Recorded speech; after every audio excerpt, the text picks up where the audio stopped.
Call our meeting to order tonight. Renata, if you do the roll call, please. Evans. Here. Gookin. What? Here. Miller. Here. Wood. Here. McEvers. Here. English. Here. Let's please rise for the invocation. We have Pastor David Bond with Capel Community Church with us tonight. Welcome. Would you pray with me?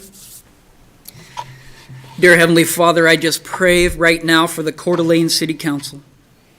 Father, these men and women are our elected officials. Father, we recognize that at one point in each and every one of their lives, they purpose to lay self aside and serve. Father, we also recognize that this is a humble place that each of these members sit in. Father, for the fact that every word they say, decision they make, action they engage in, and every motive behind each of these is question.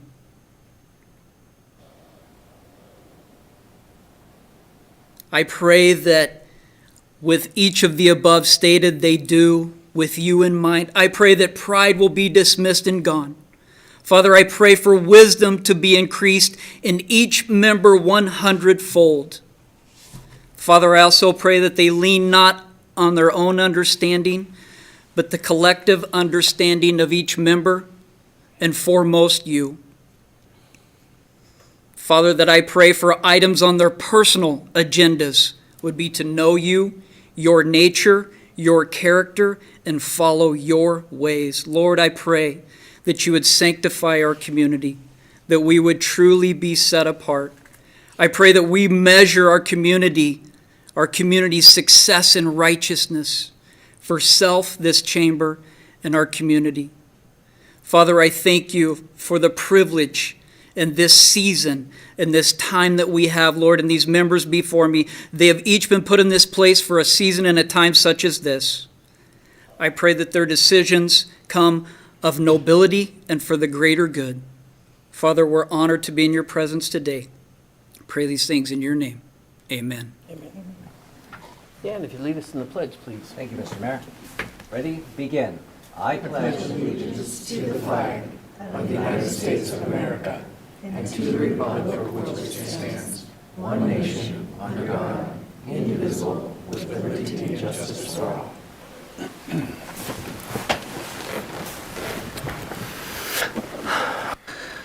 There aren't any amendments to the agenda, so we will move on to public comment. If there's any member of the audience that would wish to address the council, they would have 3 minutes to do so on city business. Welcome. Good evening, Honorable Mayor and Council. Dave Walker. Do you need my address, Renata? Just city of residency, please. Coeur d'Alene, Idaho. I come to you tonight. You're going to get a presentation that is the fruits of the Historic Preservation Committee. And I got to thank you as a lifetime member here and somebody that's very interested in it, and all the people I have talked to over the last few years that have the interest in history, that this team had the foresight and the guidance and the vision to address this. And it's hugely important here in Coeur d'Alene. Also wanted to shout out, Hillary and Shauna have been the bomb to work with. They are wonderful people, and knowing that we're just one of the things that they work with, I can't say enough about them.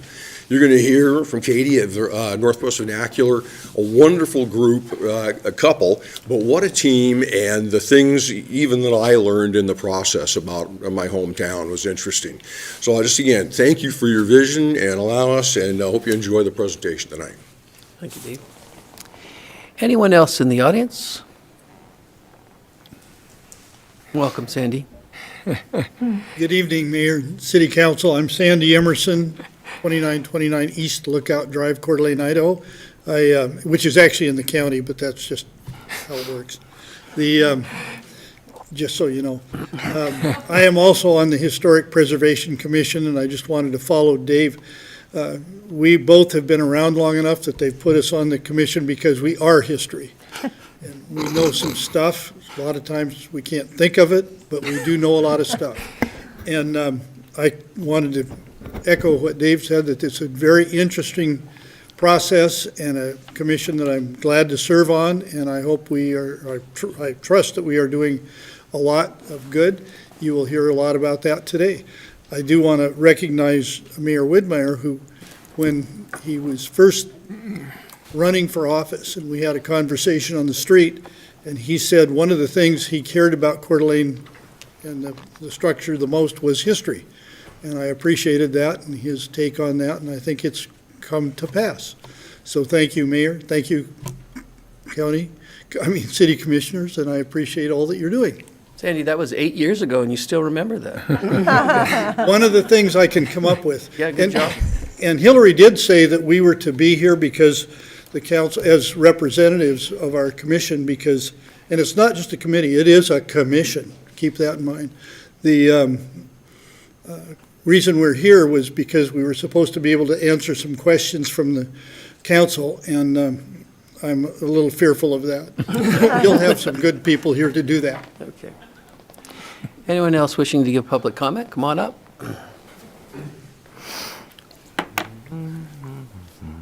Good evening, everybody. I'm Walter Burns, 906 East Foster Avenue here in Coeur d'Alene. I also serve on the Historic Preservation Commission, but I'm here to talk about a little bit of a different subject that's going to be addressed tonight. I'm here to support approval of the grant request for nomination of the Downtown Garden District to the National Register of Historic Places. As acting president of the Garden District Board of Directors and chairman of the Kootenai County Preservation Commission, I've been involved in every phase of this project since it began in 2018. A reconnaissance survey was completed in 2020, which recommended that the Garden District proceed to the next step of formal nomination to the National Register. Since that survey was completed, however, we have continued to see numerous original Garden District homes torn down and replaced. And while listing on the National Register does not prohibit a property owner from doing this or from doing whatever they want to with the properties they own, it does recognize and celebrate the area's importance to our city. Neighborhoods like the Garden District help Coeur d'Alene to maintain its small-town character even as it grows into a larger city. The small-town feeling is part of what makes Coeur d'Alene attractive to both residents and visitors alike. It deserves to be recognized and preserved. If we receive this grant, it will be funded by the Idaho State Historic Preservation Office and by volunteer efforts. No city funds are involved. I encourage the council to approve of the Historic Preservation Commission's request to pursue this important grant. That's it. All right, thank you. Anyone else wishing to give public comment tonight? All right, we will move on to our presentations, and this is the Historic Preservation Plan, and we have Hillary Anderson's going to kick it off. Go ahead, Hillary. All right. Good evening, Mayor and Council. I think is that the right one? Okay, great. I'm excited to bring forward the draft Historic Preservation Plan for your review, discussion, and direction for any changes prior to adoption of the plan. Our goal would be to have this plan adopted in December, if Council's ready for that, based on any directed changes that you offer to us this evening or prior to adoption. The plan reflects input from our 9 Historic Preservation Commission members and represents 265 volunteer hours of just the commission members and our council liaison. Additionally, we had staff volunteer hours contributing to that, or cash match. Stakeholder interviews, we also were able to interview the tribe, several of the tribe members as well as employees to get their input on this plan. We had input from the State Historic Preservation Office, input from our mayor and several council members, city staff, and then, of course, the expertise with our consultants at Northwest Vernacular. So we began the process of historic preservation in 2019 when city staff came forward to City Council and brought forward this Historic Preservation Code and a request to pursue the Certified Local Government status with SHPO. The council adopted the code, and we quickly formed a new commission in December of 2019, and then we applied for CLG funds. So those are Certified Local Government Grant Funds to be able to provide this historic preservation plan. We were awarded those funds, and we quickly proceeded into the consultant search. The historic planning or preservation planning process began in November 2020, and it culminates with this historic preservation plan before you. We hired Katie Pratt and Spencer Howard of Northwest Vernacular to develop the plan, and we have been extremely pleased with their efforts and how well they have engaged with the community members as well as the commission members and everyone else I mentioned to really create a unique plan that is specific to Coeur d'Alene. So historic preservation plans, they have kind of the standard format, all the things that you need to include to meet the SHPO requirements and just to kind of be a generally good plan, but they took it a step above that. They provided us with GIS mapping of historic resources in the community as well as historic sites and included the Garden District. They also reviewed the city's historic preservation code that was adopted. They reviewed our zoning code as well as the efforts we're doing on the missing middle, kind of the infill housing that we're calling core housing, the concepts of that and how does that affect historic neighborhoods. They reviewed our existing comprehensive plan and also the effort we're doing for the update to the comprehensive plan. They provided a SWOT analysis looking at our strengths, weaknesses, opportunities, and threats. Then they recommended action. So Historic Preservation Plan has an action plan, but they really made sure that it's a living document for us so that we can help prioritize how we move forward as a city and as a new commission. And then identified possible funding sources and incentives for historic preservation. So we're very pleased, and I am excited to introduce Katie to you to present. And of course, staff and some of the commission members are here available to answer any questions you might have. And we would like your guidance for any changes that you'd like to see before we bring it back for adoption. So thank you. Welcome, Katie. All right, thank you so much. I appreciate the opportunity to speak before you all this evening. Let me see if I can get this to be full screen mode. There we go. Perfect. So as Hillary said, I'm Katie Pratt. I'm an architectural historian and a co-founder of Northwest Vernacular, which is a historic preservation consulting firm. We worked with the Historic Preservation Commission and city staff to prepare the Historic Preservation Plan. And my presentation is about 30 minutes, just to prepare yourselves for what I'm going to go through. It's a lot of information to cover. I'm going to provide a brief overview of the process that we went through in creating the plan, and then focus on really the kind of the meat of the plan. And then hopefully if you have questions for me at the end, we can address those. Just the small print, fine print. As it's been mentioned, this project was funded with the assistance of a matching grant and aid from the Idaho State Historic Preservation Office. Because the city is a certified local government, they are eligible for these kinds of grant funds from the state, and it's pass-through funds from the Historic Preservation Fund, which is managed by the National Park Service.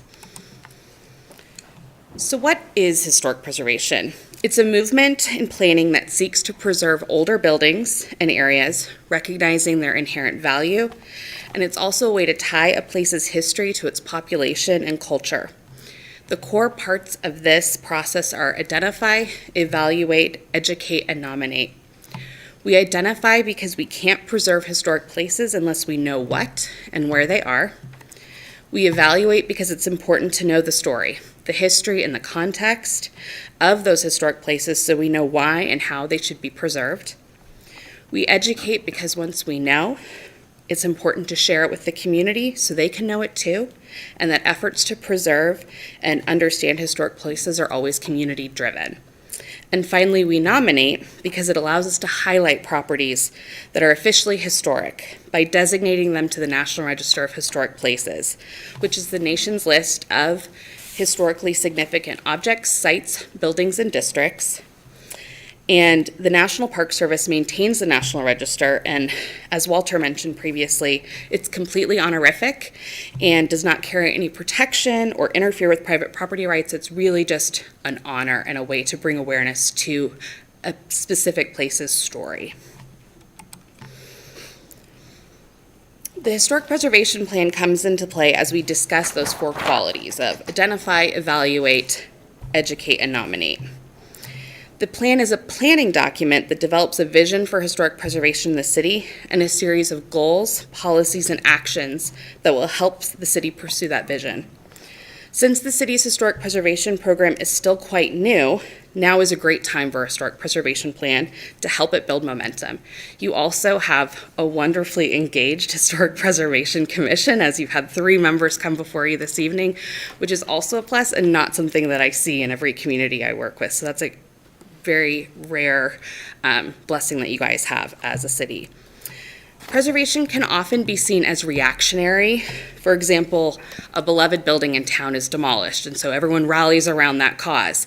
But by having a preservation plan in place, you can be more proactive instead of simply reactionary, and it allows you to think about how can we educate the public so while we may not actually prevent demolition, we can extend an ethic of that. Maybe we shouldn't be demolishing things. How can we reuse this? And just raising general awareness about what's important and historic to the people that live here. And as Hillary mentioned, the process of preparing the plan has provided an opportunity for the public to comment on the direction of the program, particularly as it's still quite new. So this was the general overview of the steps that we took in preparing the plan. We had a public survey that was launched using SurveyMonkey, an online tool, so we could garner feedback, particularly since this was happening at the beginning of, well, the height of the pandemic, so in-person meetings weren't happening at that point. So while we were launching that survey, we were also conducting that extensive background review that Hillary mentioned of zoning ordinances, the preservation ordinance, not to necessarily correct them, but see how preservation can fit in better with those existing code that you have, or how you can make things more smoothly aligned. We held a public meeting on Zoom, and then to launch the effort and discuss the community survey. And we identified stakeholders, from real estate agents and developers to folks from the Museum of North Idaho, and I interviewed them in groups so that we could have a group discussion about the topics, which was incredibly helpful. Some folks I was able to talk to individually, but the group interviews were great, and as Hillary mentioned, I also was able to have 2 separate meetings with representatives from the Coeur d'Alene tribe, which was also quite special and extraordinary that you as a city have that relationship with the tribe, and that I was able to meet with that many people instead of just maybe one person, that there were 6 people that were willing to meet with me to discuss historic preservation, because the tribe has their own historic preservation office. After we gathered all of that community information, looked at the background documents, we put a plan together. We went through a series of review with the Historic Preservation Commission as well as city staff. You as council have seen the document as well, and we incorporated feedback that we received from you as well. And we've submitted that document to the State Historic Preservation Office to check that off the list for the grant. But there's still time. If you have additional edits before you're wanting to adopt it, we can incorporate those. And then that final document is, we can submit that to the state as well. So the record is the same both here in the city and with the State Historic Preservation Office. There are a number of chapters in the Historic Preservation Plan, but really the key components are the historic context, the vision and mission, and the goals, policies, and then the action plan. The plan includes a summary of the city's history, because the core premise of historic preservation is that the city's historic development patterns can help inform policy and new development. We relied heavily on published histories, particularly Robert Singletary's History of the City, which is remarkable. I love that book. We also looked at previously listed National Register properties, their nomination forms to get background information, and survey work to help us establish a framework of those development patterns, building forms and functions, as well as architectural styles. And this really just enables other city planning and future survey work to build on the same structure so that they're working in alignment together instead of in conflict. So with that, we worked to put together a vision statement. And the vision statement captures what community members value about their community's heritage and the long-term role they want historic preservation to have in shaping the character and growth of the community. So with that, we put together a thriving Coeur d'Alene that honors its diverse history through identification, education, and recognition, while prioritizing community connections. A robust and complementary city historic preservation program that focuses on preservation, promotes inclusive storytelling, and protects the city's historic and archaeological resources for future generations. A mission statement is directly connected to that vision statement, and it describes how the city's program will work to support the city in achieving that vision. And with that, we came up with the mission of the City of Coeur d'Alene's Historic Preservation Program is to identify, document, and protect the city's historic and archaeological resources while fostering civic pride through education, preservation, and thoughtful engagement with the city and its citizens. The goals are the broadly based statements intended to set forth the general principles that express the priorities of community value and guide public policy to directly support the mission and achieving the long-term vision. The policies are guidelines to integrate historic preservation into city decision-making in order to reach the goals by supporting coordinated development. And the proposals or action items are the possible courses of action available to the city, the Historic Preservation Commission, and stakeholders to implement policies and achieve the goals. And as Hillary mentioned, we are trying to make this a living document. So we're giving all of that to the city and the Historic Preservation Commission. And it's not that you have to do everything on the list, but you could do one thing and just find out that this isn't really the direction that's working for us, so we'll skip to the next one that makes sense given where the program's going. So ultimately, we developed 4 goals to support the vision and mission of Coeur d'Alene's Historic Preservation Program. The first goal is to identify and document Coeur d'Alene's historic and cultural resources. As I mentioned, the first step in historic preservation is to identify and document. You have to know what's out there. Without knowing what historic and cultural resources are present within the community, the program will not be able to effectively advocate for historic preservation, work with stakeholders, and engage the public.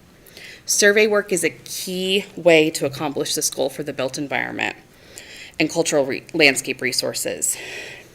But archaeological and traditional cultural properties are evaluated and considered in a different way than the built environment, so we also wanted that to be considered. And while I'm not an archaeologist, we referenced sources related to archaeology, so that was also included within this plan.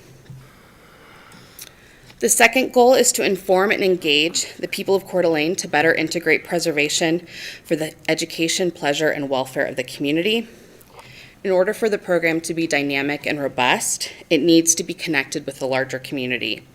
The connection with the community should stem from an informed Historic Preservation Commission, city staff, as well as you as City Council. The third goal is to protect Coeur d'Alene's historic and cultural resources. So as the city and the Historic Preservation Commission identifies and documents those resources, the next step is to protect them. And protection can look like a number of different things. In some communities, it looks like a local landmark designation where there's design review oversight. That may not work for Coeur d'Alene. In other communities, it can also be more engaged and informed city departments. So things, you file a building permit and something is flagged so that there's more discussion about something. It can take a number of different routes, and we've identified possible ways to include protection within the action plan. The final goal is to promote civic pride and community welfare through inclusive and equitable storytelling that strengthens the community's understanding and investment in historic preservation. Preservation can serve a larger purpose than protecting the built environment because it can help communicate community values and character, as well as identifying what is important to and in the city. But it must be more inclusive, accessible, and equitable through identifying, documenting, and protecting historic places that reflect the full story of the community, which requires intentional effort to seek out those stories. And in terms of the plan, we were looking at properties that are currently listed in the National Register of Historic Places. The city of Coeur d'Alene, I believe, has 16. And so looking at what stories are already represented within properties that are designated, so what stories maybe are missing from that recognition, and how can we seek to pursue those stories to flesh out what's recognized and honored within the National Register within the city. This kind of work sometimes requires additional effort because as a historian, I go to my traditional research centers, the archives, the library, and sometimes the stories aren't held in those repositories. You need oral history interviews, engaging with the community, and that often takes more time, and so that has to be built into projects to make sure you're really getting a full story and covering all of your bases. So now I'm going to focus in on the policies and the specific, not all the proposals because there's a lot, but some example proposals under those policies for each goal. The first goal can really be summarized as that identify and document stage. And the two policies that we came up with are to survey the city's historic resources, which is very much a baseline, and then to elevate awareness around the value of archaeological resources and the appropriate processes. So survey work is the primary way to develop an inventory of historic resources by identifying and documenting those resources that exist within the city. And as time marches forward, more resources meet the 50-year age threshold, which is what the National Register of Historic Places uses as the baseline for what could be historic. So every year, there's another group of buildings or properties that becomes potentially eligible. So that timeline's always moving. So having a regular ethic of survey work keeps you aware of how the city has developed over time. We were prioritizing survey work that focuses in on areas that may have development pressure to get those projects surveyed first, since they may not be around as long, so that there's a record of those. And also, as I mentioned before, documenting maybe stories that haven't been documented before. We spoke with the State Historic Preservation Office, and they said a lot of the proposals under that policy are excellent candidates for additional certified local grant funding, or even what's called Section 106 mitigation. The city has the National Historic Preservation Act of 1966 has a section in it, Section 106, and if there's a federal nexus, so there's federal funding or permitting for a project, historic and cultural resources, the impact on those have to be determined. Doesn't stop work necessarily, but sometimes mitigation has to be done. So if the city has a list of projects that it wants to accomplish related to historic preservation, that's something that you can put out. Well, you're going to move this highway. We would like this work done to document our community's history. So it's a great way to have that instead of scrambling to try to figure out a project that might work for mitigation, having a list of that already. As for the discussion around archaeological resources, we can see the historic built environment every day, right? We walk by it, we drive by it, we maybe live and work in those places. But archaeological resources are important too, and they underscore that the city's history is really very long. And so putting processes in place to avoid and protect those resources, it's mostly kind of city department level things we included in the plan, like an inadvertent discovery plan, putting that together because it's really valuable, and more communities are putting those forward so that they have those plans in place. The second goal is really about informing and engaging, and we had 3 policies under that. The first one is to pursue continuing education opportunities, because if you have uninformed Historic Preservation Commission and city staff, they can promote best practices within historic preservation, and there are so many opportunities for that. So we tried to address those within the plan because it's incredibly helpful. I mean, in our professions, we have to do continuing education, and as commission members, they should also be doing that so they're aware of what's happening within the larger preservation field, and so they can connect with other historic preservation commissions to learn what they're doing, because maybe what they're doing will work really well in Coeur d'Alene. Another policy is to incorporate historic preservation within citywide decision-making. Historic preservation can be siloed, but it works best because it is interdisciplinary. You think about history, but also construction, sustainability. All of these areas can touch on historic preservation, so it's thinking about how it can weave into other areas of city decision-making. Some of the proposals that we have for that one are pretty simple. For example, nationally, May is considered Historic Preservation Month. Other cities will have city council make a proclamation that May is Historic Preservation Month, and maybe someone from the Historic Preservation Commission comes up, gives a report on what's been happening within historic preservation within the city. That's kind of low-hanging fruit. It's easy to do, but other ones might be updating language in the municipal code or the comp plan. Things like that we have outlined in the action plan. The last policy under this goal is to create opportunities for collaboration between the city and other heritage-related entities, because a collaborative approach can bring new perspectives, engage more parts of the community, because oftentimes people think just about history with historic preservation, and not everyone loves history like I do as a historian. So it's how can you touch on other areas that you can draw people into caring about the built environment. I have worked in a city before in May. It's Historic Preservation Month. It's also Bike Month. So they organized a bike ride that was themed around the city's heritage. So that brought people who maybe wouldn't have cared about history but love to bike and have a community that way. It brought those two different interests together. So thinking about that way to be creative. Another policy, a proposal under this policy would be maybe to work with the tribe, the State Historic Preservation Office, the Museum of North Idaho, to develop educational programs or help sponsor those kinds of programs. The third goal is about protection. And as I mentioned, it can be incredibly robust, like a landmark designation, or it can be just about having a more informed program that's really engaged and understanding about what's happening in historic preservation, both as a practice, but also within the community. So the first policy would be to utilize the program as one avenue to continue to strengthen the city's relationship with the Coeur d'Alene tribe. So examples under that would be if the city's developing a new historic marker, if there's tribal history that connects with that site, maybe include that on that and work with the tribe to have that included on that. That's an easy way to connect the two. Another one that came up in my conversations with folks was having a really clear understanding of who to contact at the tribe if you have a question, that it's really easy to call around.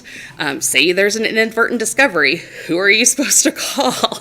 And you call multiple people. So having that laid out came up as something that would be really helpful for not only staff, but the tribe as well.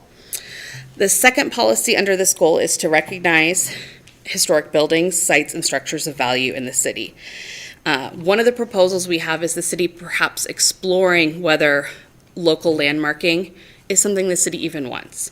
So we didn't even suggest that you should do that. We think you should have workshops and have public input and community buy-in before you were even to change the ordinance to allow for that as something that happens in the city, because historic preservation really only works if there's community buy-in instead of kind of shoehorning things in that work in other communities. We really thought that Coeur d'Alene, if that's something that is even of interest to folks, that they should have, the Historic Preservation Commission should work to have workshops about that and discuss that and get community engagement. Another example under that policy would be to fund, perhaps through a certified local government grant, the preparation of what's called a multiple property documentation form with the National Register, which basically you capture the history of a specific geographic area within the city or a thematic area. So say the historic downtown. You do all the work for a National Register nomination and you set up what's significant under that theme, and you have this kind of template that then individual property owners who might be interested in designating their own property personally can utilize that information. It makes it easier for them to go through it so they don't have to figure out the process on their own or hire a consultant like me to do it for them every single time, because that can be really cost prohibitive for folks. And it also serves the benefit of giving the city information about how it developed, and you can promote financial incentives that are connected with the National Register of Historic Places. The third policy under this one is to expand the city's ability to support historic preservation efforts. Other communities sometimes host workshops on how to repair your historic wood windows, since that's something that's often people take out and throw away and put in new vinyl windows that maybe only last 20 years. So to have a workshop so people could, how can I how can I maintain my own windows so I can keep the integrity of my historic building? Examples like that. And the final policy under this goal is to support historic property owners, because really, property owners are the key stakeholder when we're thinking about the historic built environment, because they're the ones that are maintaining these historic resources and keeping them in active use. So how can the city work with and support those property owners so that they want to keep those historic properties and in a way that they still read as historic? So an example that we provide in the action plan is to maybe create a cost comparison calculator, which compares the lifespan costs of repairing an item, replacing it in kind, or a modern replacement. Back to maybe windows. Like, the investment at the beginning might be so steep that it feels cost prohibitive, but then when you look at the comparison out over the lifespan of the item, maybe it actually isn't as significant of an investment as it seems at the beginning. So those are the kinds of things that we have included within the action plan under that policy. Okay, this is the last goal. I've been talking a lot. Thank you for your patience. The final goal is to promote civic pride and community welfare through inclusive and equitable storytelling that strengthens the community's understanding and investment in historic preservation. The first policy under this is to ensure that every city-funded or sponsored project considers broad storytelling and provides groups the opportunity to tell their own stories. So practically speaking, I'm coming at this from a consultant, and I'm thinking, oh, I'm going to go after a RFP, or a request for proposals, that a city puts out. If a city includes in the RFP that they want equitable and inclusive storytelling, and they ask me to put forward an effort to show how I would do that, I can start thinking about that and plan for how the budget is going to deal with that. Do I need to hire subcontractors who have expertise that I don't have in a certain subject matter, versus I get hired and then later find out that that's what the city wanted and I haven't budgeted to be able to hire people that have expertise that I don't have. So just thinking from the beginning, it's very practical, but it shockingly comes up a lot. And that's just me coming from it from the consultant side, who is the one that is often hired to do projects like these. And projects that pursue kind of underrepresented community histories are great ones for CLG funding. Mitigation projects, the state likes to see that. And the National Trust for Historic Preservation, which is kind of the national nonprofit for historic preservation, has a new and large pool of money that's called the Underrepresented Community Grants Fund. And so they're larger chunks of money for grants than the CLG fundings. And so they're seeking stories that haven't been told. So if you're thinking that way, there's money, not lots of money because it's still historic preservation, but if you are thinking about things that you want stories told in your community, you can look for those pools of money that are out there. The final policy under this goal is to collaborate with other organizations working on heritage, arts, and perhaps sustainability. And again, it's this idea that preservation is broader than just high-style architecture.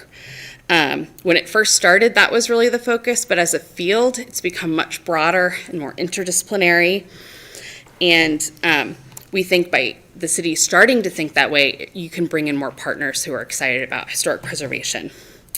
So one example might be to work with the Museum of North Idaho to support community engagement and outreach to underrepresented communities and increase accessibility to information and education. So in my stakeholder interviews, I know the museum is already working on this because they've looked at their records and they have seen gaps.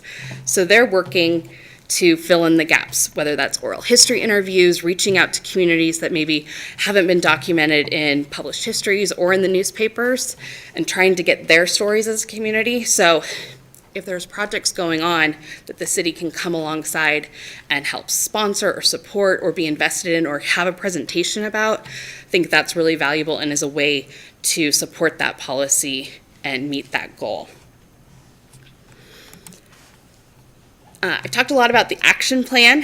It's organized within Chapter 6 of the plan, and it basically divides all of our recommendations and proposals into ongoing, short-term, mid-term, and long-term to help give kind of priorities for what city staff as well as the Historic Preservation Commission can be working towards, instead of throwing it all at them and expecting them to try to figure out what's most important. So starting with sort of that low-hanging fruit, what can you do that maybe doesn't cost any money, and then what can you do where you need to pursue grant funding, so get that first before you start trying to do that.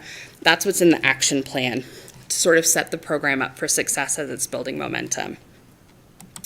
And this is just a sample of what the action plan encompasses. It has the recommendation, then the supporting goal and policy, and then suggested participants, which is to show it doesn't always have to be a consultant or just city staff.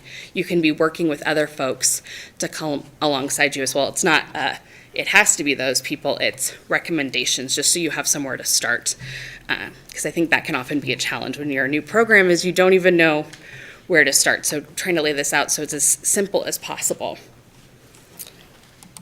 All right, that is my presentation. That was a lot of information to cover. It's a very long document. I appreciate those of you who reached out with feedback that you had about the plan, and I look forward to answering any additional questions that you may have this evening. Thank you, Katie. Woody? I just have a few. I need some clarification. Yeah, absolutely.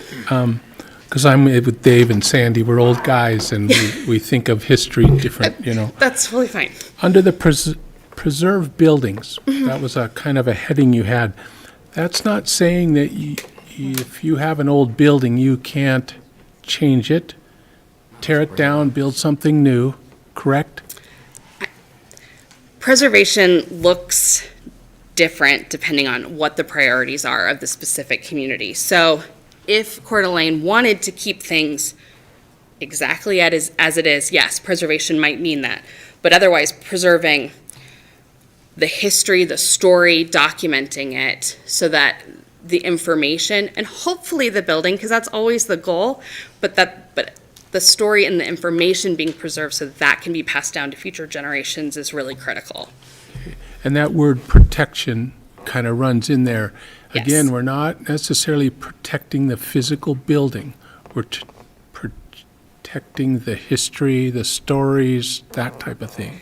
Yes, the priority is to protect the history and the stories, and then the city, you as the elected body for the city, has to determine if additional protection is the right fit for Coeur d'Alene, because it may not be, which is where you would then get into potentially design review. But none of that's currently in your ordinance, so that's not happening currently, and we're not recommending that that be something you do right away, if at all. And that would include policy changes, code changes, all that, to say, here's what you have to do with this old building. Correct, yeah. It's a much more complicated process than just, it's landmarked, save it. So that's why before that was a recommendation, we thought we need to back up and do community outreach and see if that's something does the city have staffing or funding to even do that, because it's additional oversight and review. Is that something you do want to fund? So it gets far more complicated than just saying, hey, do this because it would be good for your program. Okay, on the eligibility side, Yes. the survey is the stories, the history, the cool stuff, Yeah.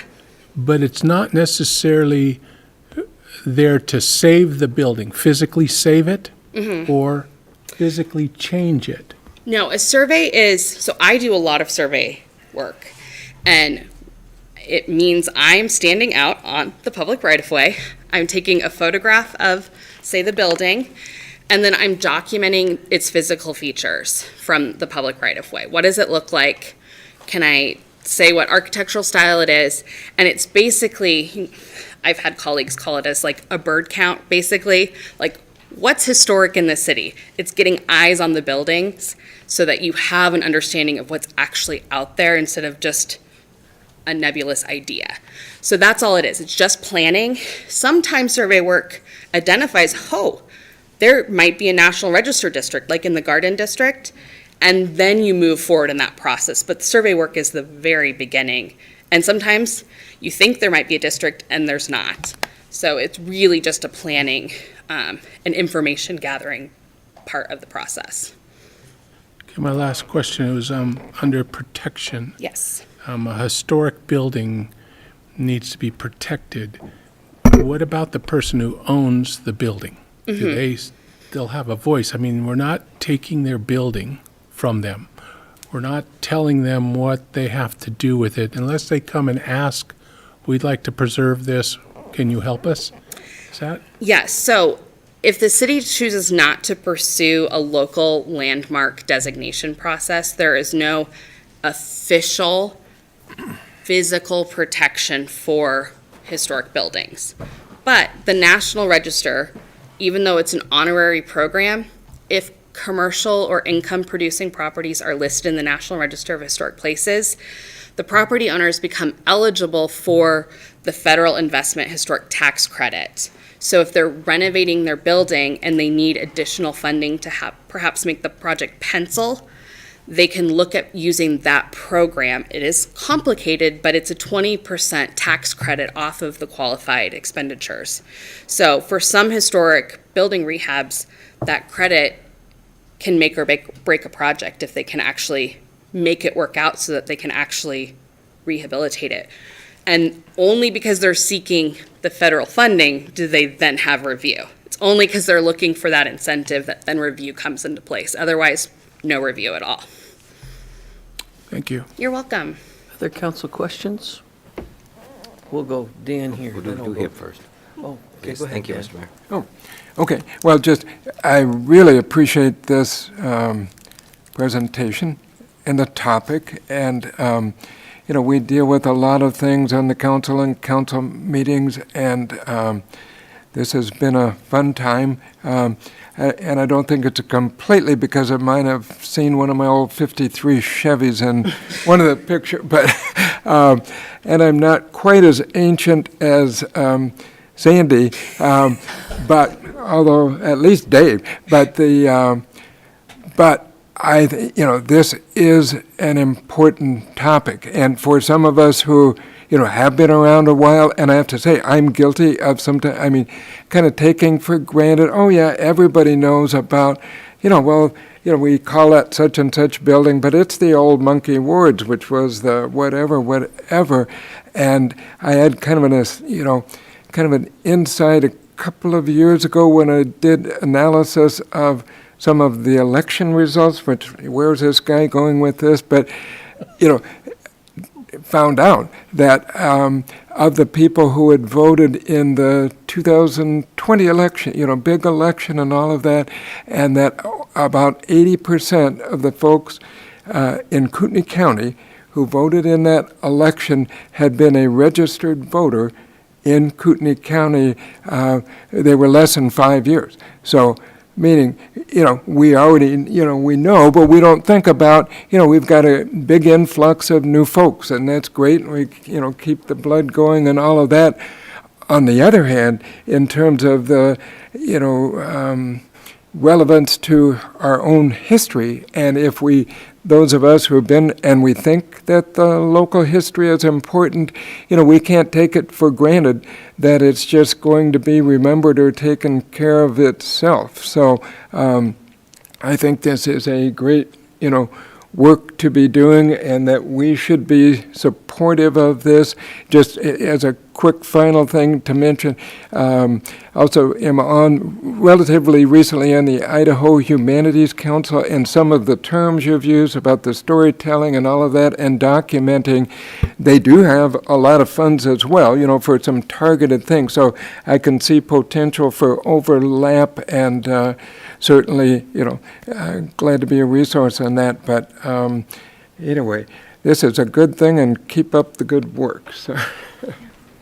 Dan? Thank you, Mr. Mayor.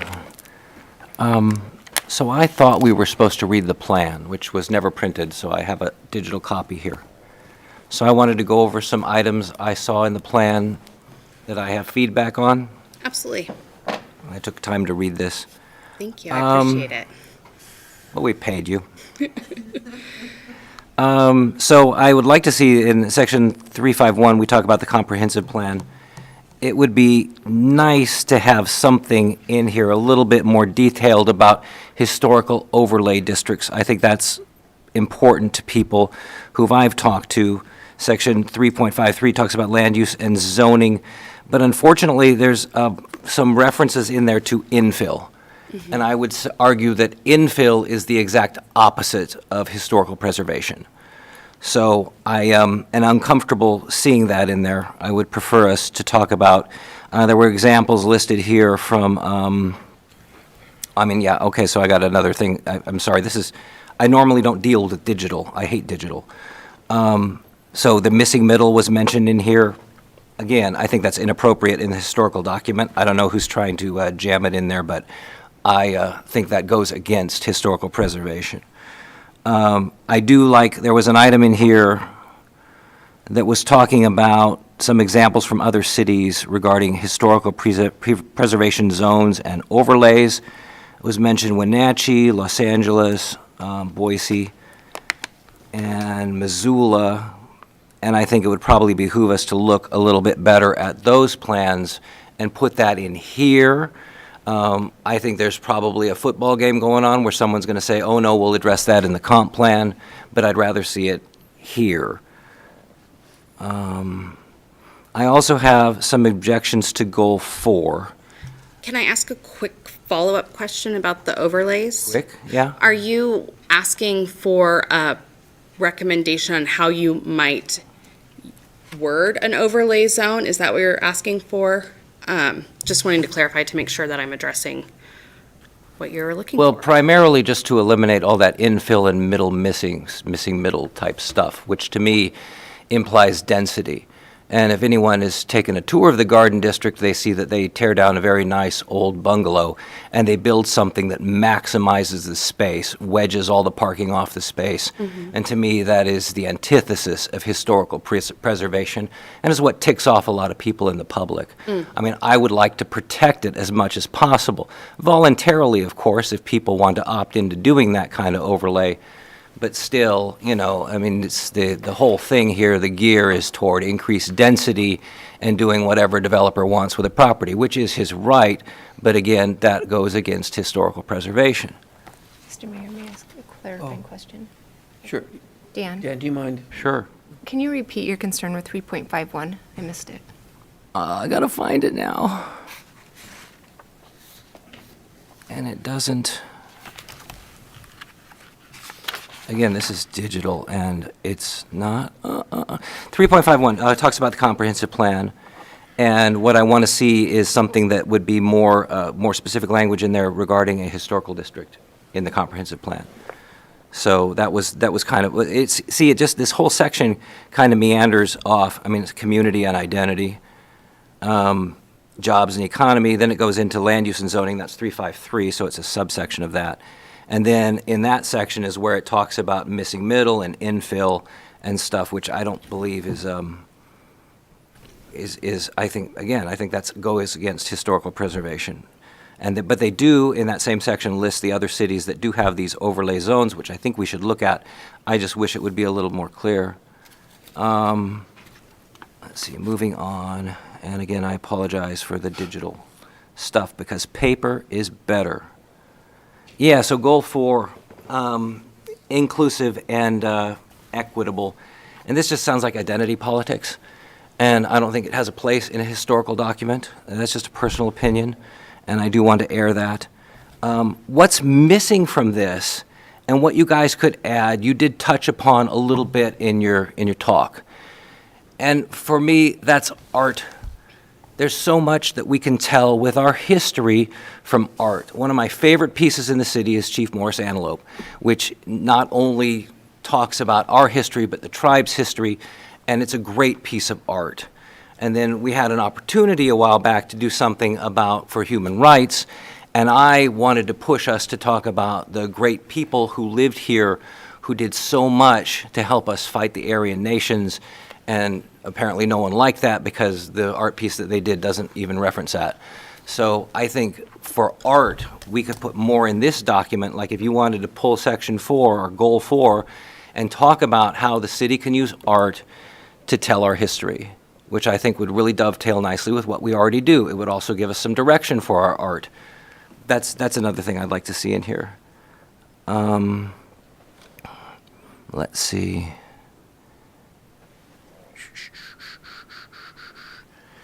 Okay, that one's good too. You addressed that one and that one. And, okay, so there is a nice item here in 355D which says remove historic areas from core housing. Yeah, again, I think that would be a good idea. So I appreciate that you added that item. And yeah, that was it. Other than that, just the art. And so that's my feedback on the whole thing. Thank you. Thank you. And follow up on that, on art. So it would be, and I'll ask Amy this question as well. So there's a recommendation in this to have more history displayed in art. Does that follow through then to, because you have a plan in art, so does that follow through from this document then into, be incorporated into a document from the Arts Commission? Yeah, it surely would, and we try to take into consideration as many pieces that reflect the heritage of Coeur d'Alene as possible already, and we can certainly do more, but that is, and Troy can elaborate as well, that's taken into consideration with each piece, as you can see through the many pieces throughout our community. So there could be language that's just added to yours that references back to this document. I would appreciate that. That's kind of what you're getting at there, Dan. I think that's, I mean, does that not go along with what you were talking about? That's absolutely what it goes along with. Wonderful. Definitely having that integrated decision-making and discussions for sure. Outstanding. Thank you. Christie? Thank you, Mr. Mayor. Very quickly, well, I think it's important we have the plan. Very, very grateful that it's been worked on and all the citizens that have contributed. Under policy, or goal 3, policy 3A, I really like what you've done here, strengthen the relationship with the Coeur d'Alene tribe. We all have personal relationships with the chairman and the tribal council, and much of that is reflected throughout our community. But without a constant reminder to refer back to, I'll just give an example. Most of the council worked on the Atlas project, and we worked really hard to preserve the history of the lumber mill, but we didn't work to preserve the history of the tribe. Not too late. I mean, it's a natural park. We can still add things, but this kind of a document will focus us, and I think that's important. So I just wanted to appreciate your work on this, to all of you who've worked so hard. Thank you. Any other council questions? I guess. So Dan, so you had a number of points on that, and so they're going to bring this document back for approval. Tonight was preservation for ideas, and so from here, Hillary, so Dan makes some good points. Would there be some adjustments based upon, and Dan, it's 1 of 6, right? Everyone has to vote on it. But how do we incorporate those ideas so Dan's ideas don't just fall by the wayside and we just bring the same thing back in 2 weeks to approve it? So. Yep, we would definitely like to get some direction on that. So the items, and Katie may want to elaborate a little bit on kind of the missing middle housing and kind of the infill housing and why that was in the plan. We did have a lot of open discussions with them on, what should we be looking at for these historic neighborhoods? Is it okay to have mixed densities in the neighborhoods? And they actually said, yeah, it's actually not counterintuitive. Our garden districts and a lot of the historic neighborhoods have already multiplexes in them that are historic, right? So is there a way to do it in a sensitive way? But there's also the other recommendation, if council prefers that, if you opt into a historic overlay, if we create that designation, then maybe that precludes core housing. But I think we would like, guidance, although some of those action items, those are just recommendations, right? So we don't have to implement all those, as Katie said in her presentation. So I think if there's concerns with the specific language, absolutely, let's get some clear guidance on that. And if the majority of council says, yeah, we really are uncomfortable with this policy as written, we can change that. We can also strike some of the action items or clarify those a little bit. So it's difficult just in the time that we have tonight. It is. To do that. We probably need a little bit more time. Was it the plan to bring this forward in the first meeting in It really just December? depended on what your comfort level was and how much time you needed. Yeah. We don't have a specific time frame. We just thought it'd be ideal if we could have it adopted in December, but that's not a requirement. We've met the SHPO grant requirement, so that's okay if we need to do a little bit more work, but it would be nice to have a new plan, hopefully by the first of the year, just so that the commission can start working off of that as well. So I guess so we have a plan drafted. I'd like to make the council members that would like to possibly make some adjustments to get back to Hillary and incorporate those. We bring it back, say we bring it back in the second meeting in December. Will give us a full month to do that, because this is important stuff. I just want everyone to have the opportunity to have input. I've seen things in the past where there's input and then the same document is brought back the next time without any changes, but there's some good points made. So is that how we Great, can, we can move forward? I took some notes. I know we'll have the minutes, and then we'll have the recording of the meeting. Yeah. So we can do that, but if you could each, if there are specific comments, if you could email those And to me. the document as a whole is a very, very good document. And a lot of people spend a lot of time on it, but there may be just some minor little tweaks to the plan that would be important. Kiki? So then, just so I'm clear, so then what we're going to do, if we had any other comments or changes or requests to be into this document, we're going to email back to you. You're going to get the meeting notes from what's been brought up here today and kind of do a collation of all Great. of that. Maybe clarify what Then we it- heard and get, And then are you going to send that back to us for feedback on which one of those we yes, I'll all need to work think with, should I be guess, Renata included? and Troy and legal, just to make sure it's all part of the, open public process, to make Okay. sure that the input is there and that it's available to the public for that. I'm just trying to see how we're Discussion. not going to have 6 opinions all come into Correct, I a know, that's the document to one, change. yeah. Or do we get all of the ideas together and then somehow we vet out which ones as a group, majority, go into the plan and which ones don't? So I don't know what that process is, not quite clear there, so. Yeah, I guess that's the tricky part if we're not doing it in the meeting, so. Mr. Mayor, would it help to give council maybe a deadline so that Hillary has enough time to digest all the feedback?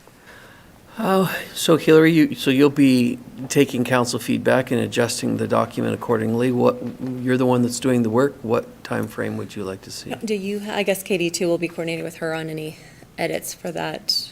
I don't know, with the holidays, what your plans are like. I guess Early December. early December, yeah, that would be ideal, if we're going to come back for the second meeting in December.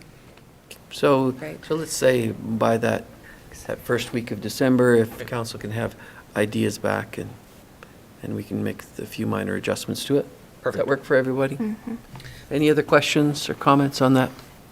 Mayor, if I could just interject, if there is a conflict between opinions up here, if you guys get your comments to Hillary by December 2nd or December 1st, we can always add to that December 7th agenda, and she can bring up those items for discussion at that first meeting and then integrate them into the plan for the second meeting. So December 1st, what day of the Yep, week is that would be the December best. 1st? What day is that, It's Renata? Wednesday, I think. December 1st is a Wednesday. So we'll make a deadline to get back to Hillary by December 1st. If any That'd be changes, great. then if we have to discuss it at that next council meeting, we can do that. Not to finalize the plan, but have Correct. further Yep. discussion on it. That's helpful. Okay. Thank you. All right, thank you very much. So we will move on to announcements. Any member of the council have an announcement? Kiki? I have 2, and guess what subject they're on? Historic preservation. Actually, real briefly, if you saw this and you're listening and you're excited about historic preservation, there's an opportunity to get involved. There's 2 positions that will be open soon. The deadline to apply is December 1.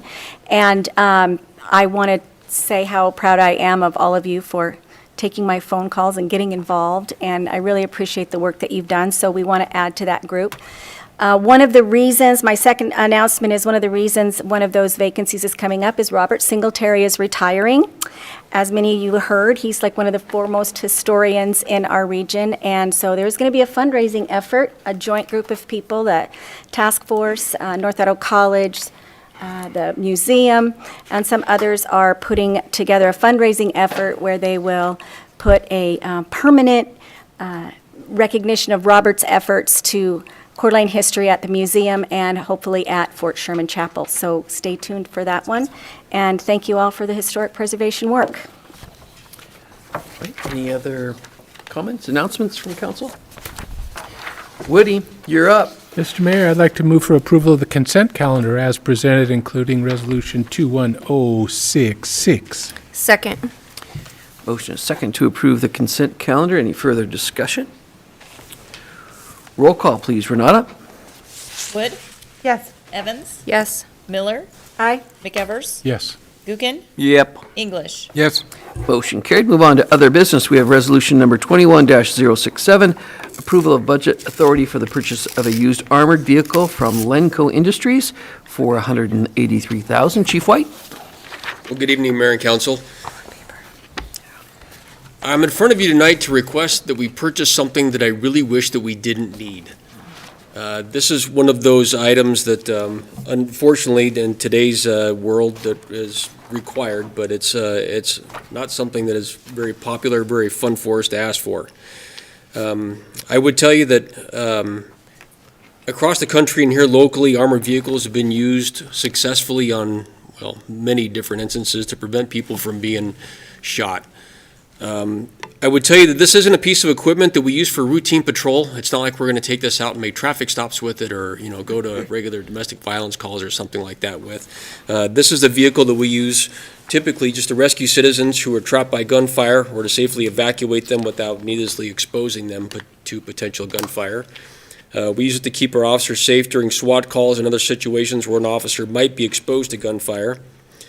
Armored vehicles are typically used as a platform to safely negotiate with someone.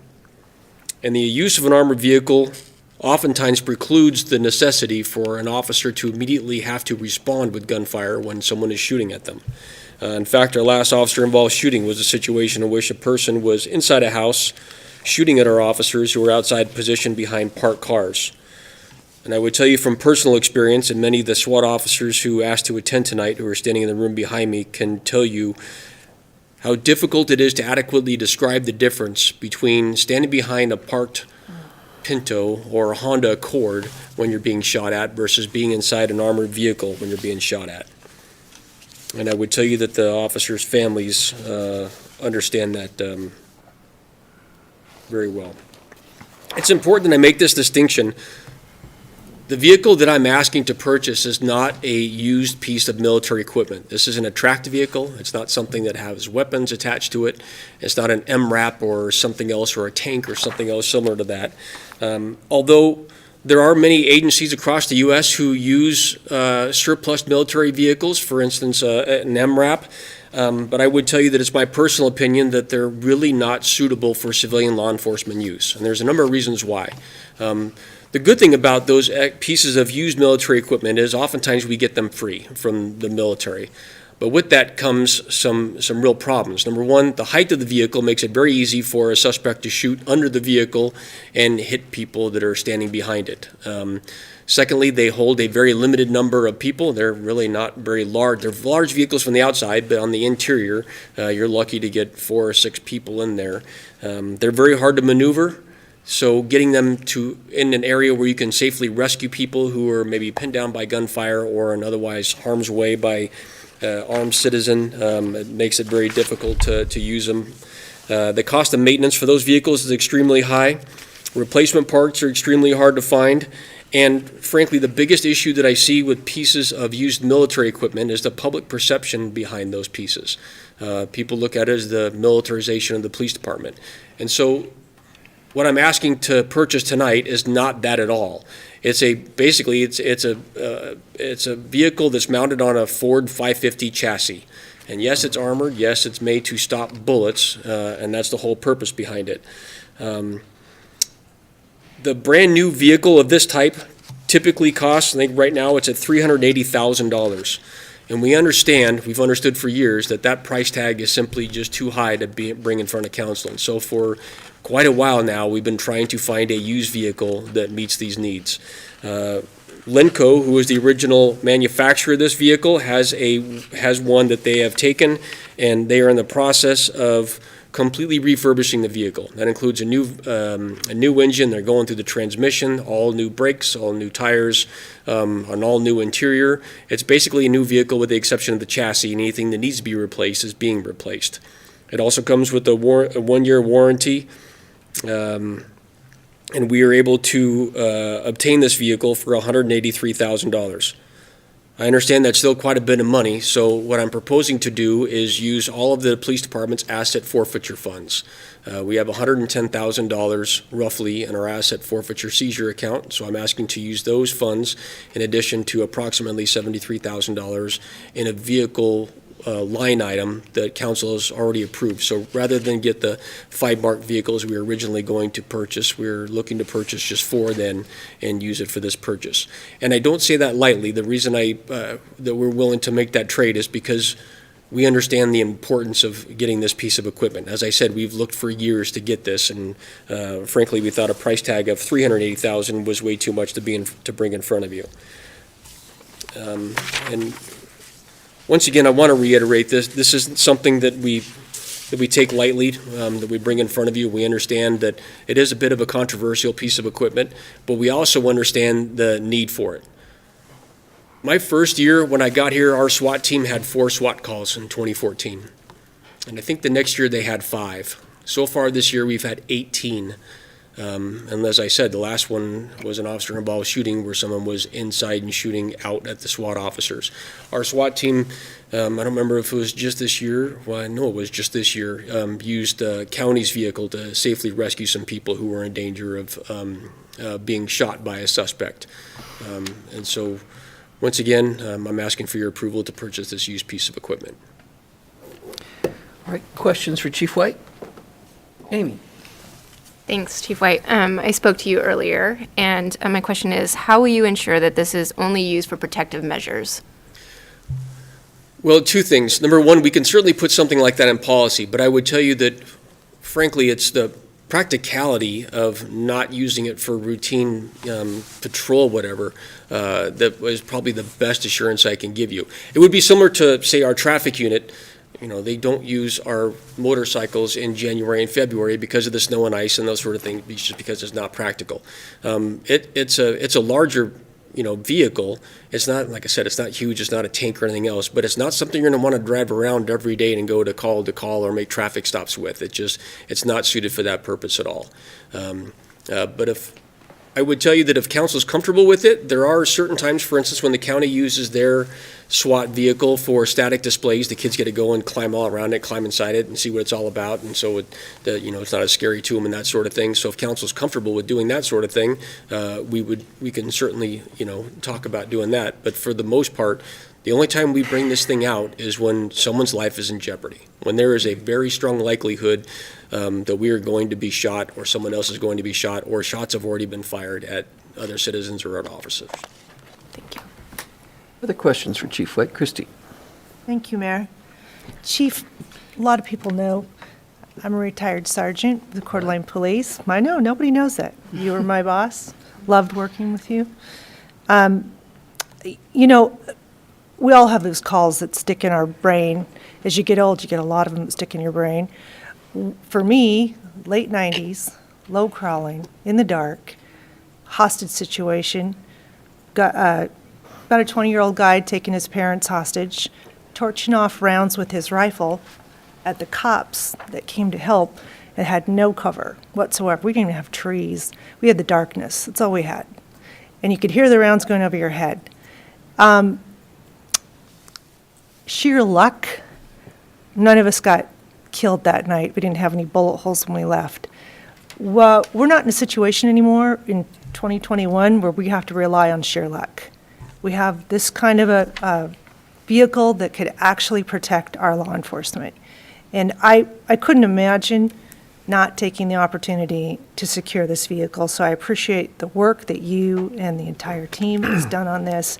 Our number one priority, we can't help people if we're dead on the ground ourselves, right? So you have my complete and full support, and I want to see us move forward and purchase this vehicle. Other questions for Chief? Dan? Thank you, Mr. Mayor. So, Chief, you enticed me earlier to come and visit with you and talk about this, and I told you that I was opposed, that I do not want to see the militarization of the police. I'm going to get back to that.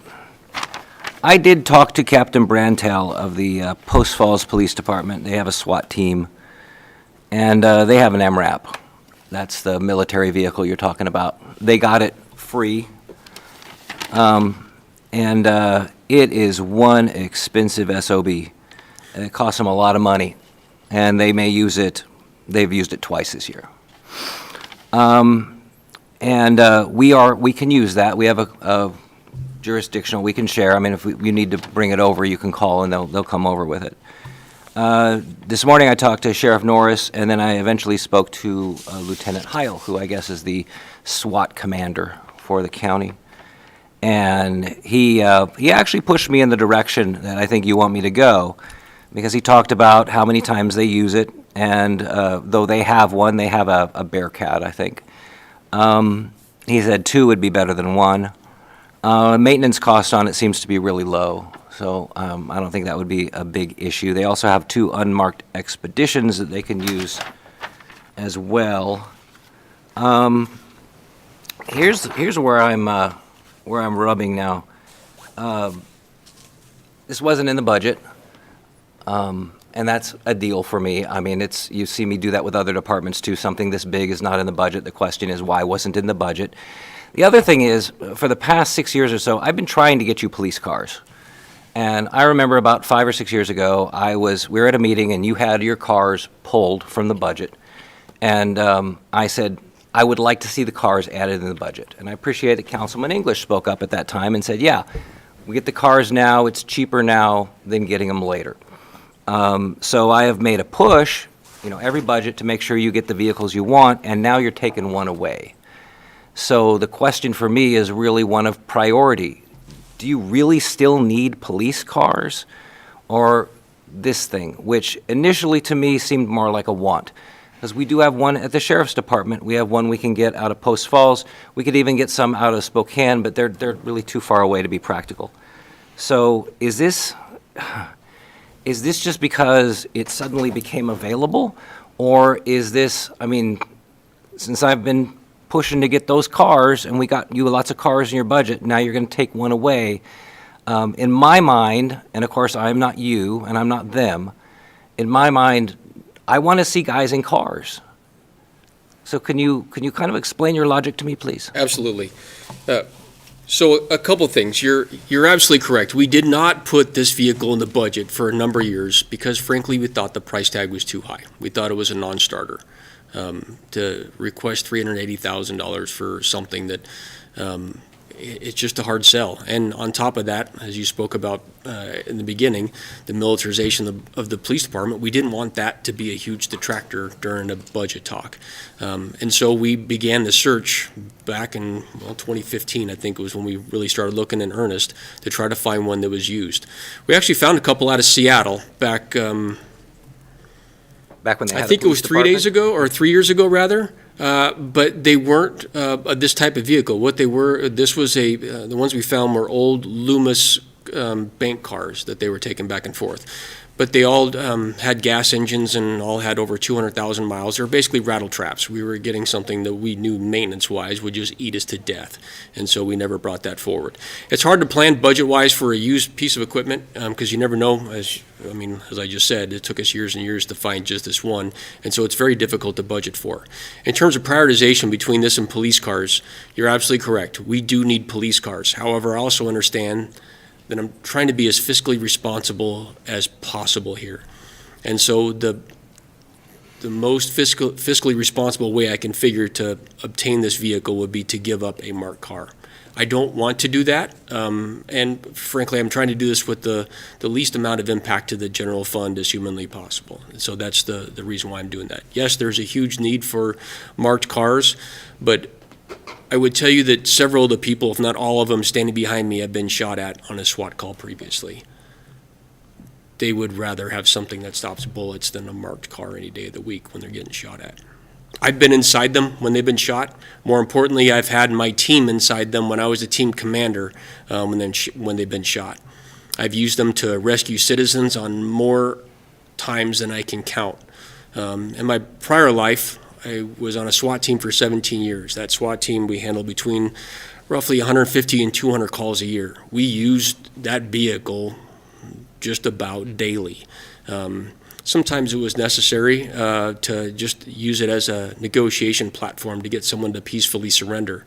And I can't tell you the number of times when we didn't have to immediately respond with gunfire when someone was pointing a gun at one of my cops because we had that piece of equipment. So it's one of those pieces of equipment, like I said in the onset, I really wish I didn't need to ask for, but I also understand the importance, and so prioritization-wise, I would put it above all 5 cars if I had to do it today, just because I think it's that important. Asset forfeitures, you're wiping out that budget? Yes, sir.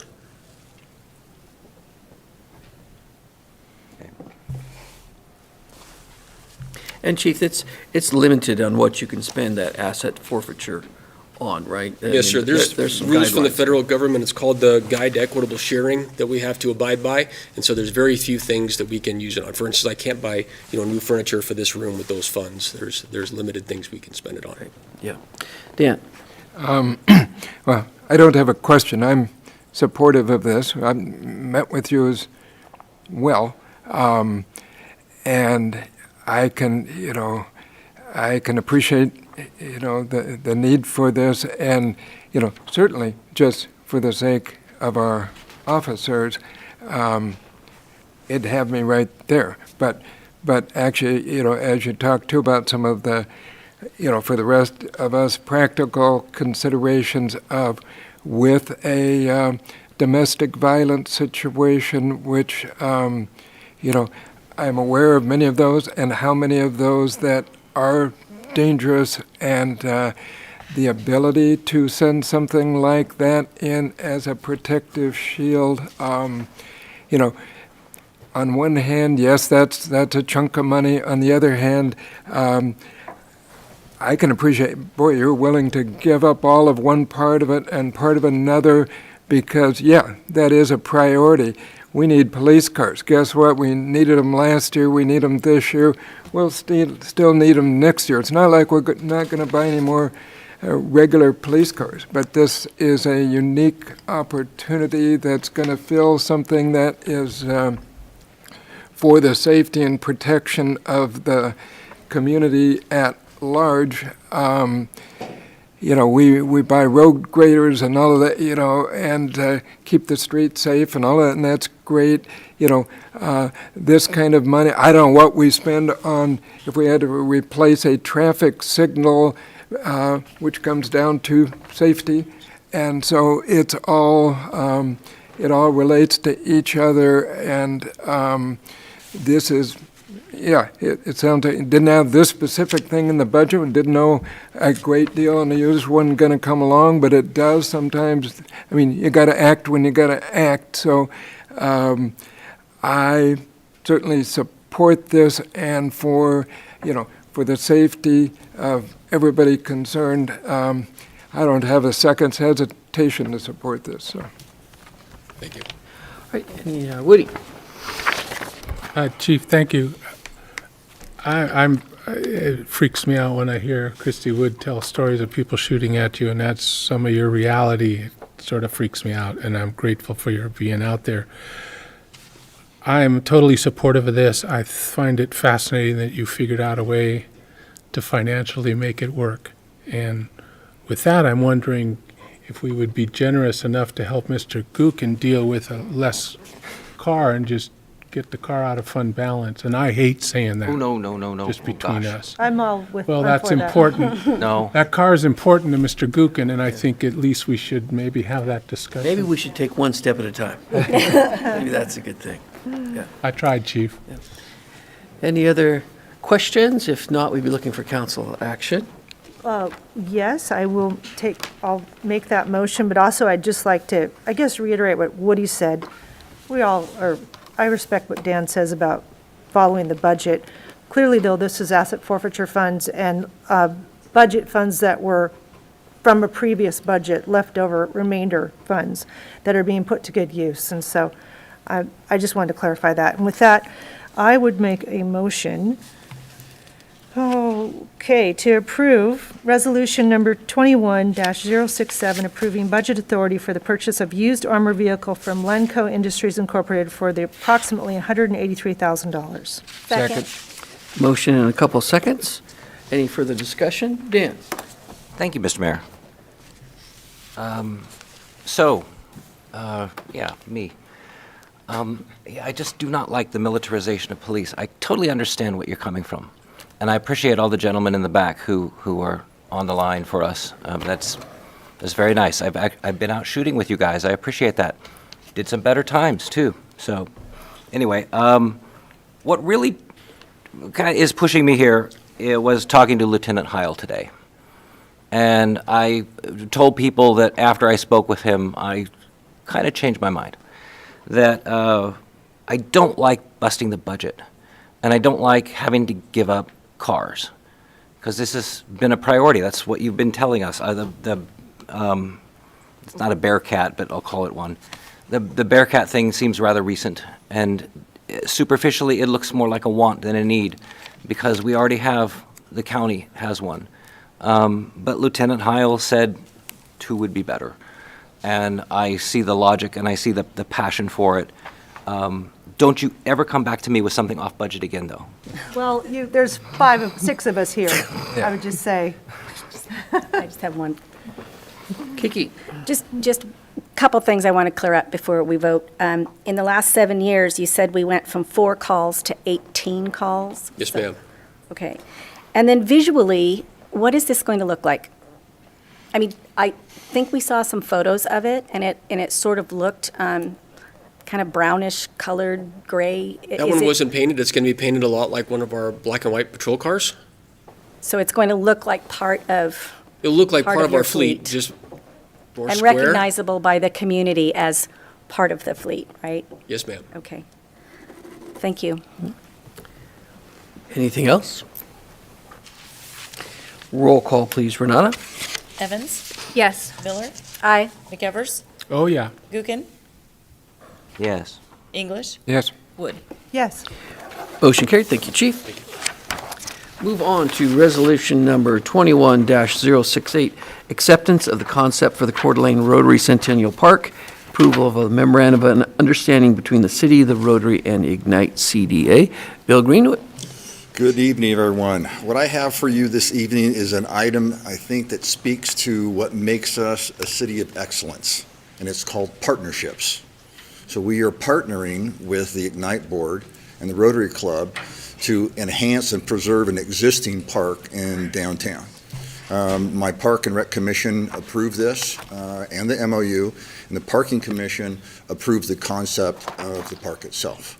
I have with us this evening John Mueller, the architect, and pinch hitting for John Young, we have Bob Burton with the club. So I will stand for some questions about that. Questions for Bill? I know that, Christy, they've presented this quite a Yeah. bit to the Park and Rec, and maybe you had some input from the Park and Rec Commission side of it. Well, yes, we were fortunate that we got to have some good discussions, and there were things that Bill worked through with the Rotary team and worked with the city team to come to some common understanding on the MOU and how we could all benefit from it. And we were able to tweak some of the original proposals that worked for them and worked for us. And Park and Rec completely supported this MOU and the concept. And so I won't get into all the details of things that we changed because it doesn't matter anymore. We're all in agreement on the concept and the MOU. Dan. Thank you, Mr. Mayor. Bill. Yes, sir. I have some key points about this. Bless you. Is the plan done? Well, conceptually, it's done, so there aren't any more changes that I think that we're going to see other than maybe field changes as we get into this. But as far as the overview of the way it's going to look, yes, I believe it's done. So why aren't we seeing it? Well, that's what Mr. Mueller's here about. Oh, Okay. well, let's see it. Okay. Here he is, Oh, right there here. he is. You changed positions on me. Maybe I'll introduce first. Yeah. Mayor Whitmire and members of the council, my name's Bob Burton, and I'm with Jody Azevedo, are the co-chairs of this project, and I just wanted to give you a brief history before he actually shows you the, the actual proposal.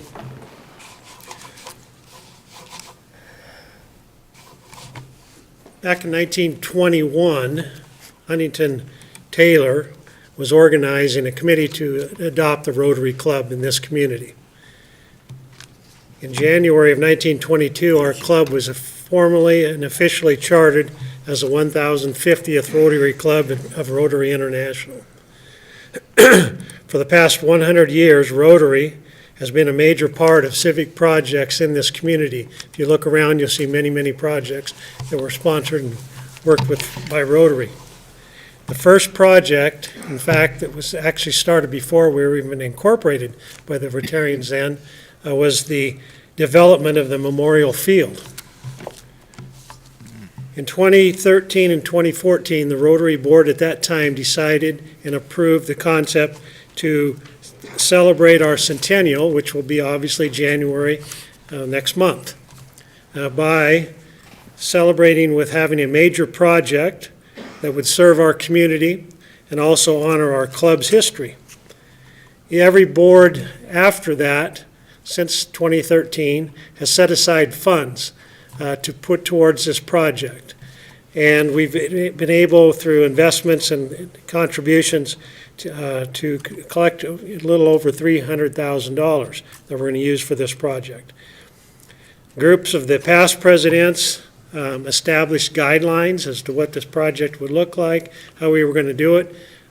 We sent out proposals for people to ask about, give us ideas of what would be a good project to do.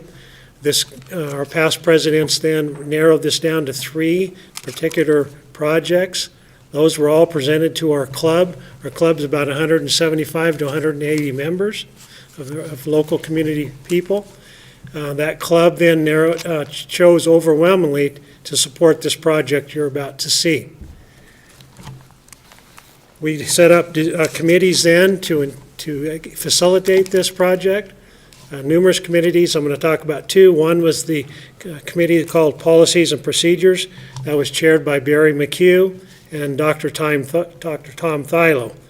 And they've been working and collaborating with, as Christy said, with different groups, and we were able to come up with an MOU, or Memorandum of Understanding, that you have before you. We also had the Design Committee, which was chaired by John Young, who's not here, and Ron Oren, who's also not here. And then obviously John Mueller is the actual designer and architect who's been meeting with many, many groups, many individuals, commissions, to come up with this final project. We've received unanimous support, as was mentioned, from the Downtown Business Association, from the Parking Commission, and the Parks and Recreation Commission. So we hope that you do adopt this memorandum of understanding and accept our gift to this community. So we'll ask John if you'll go ahead and show the council, then we can take questions.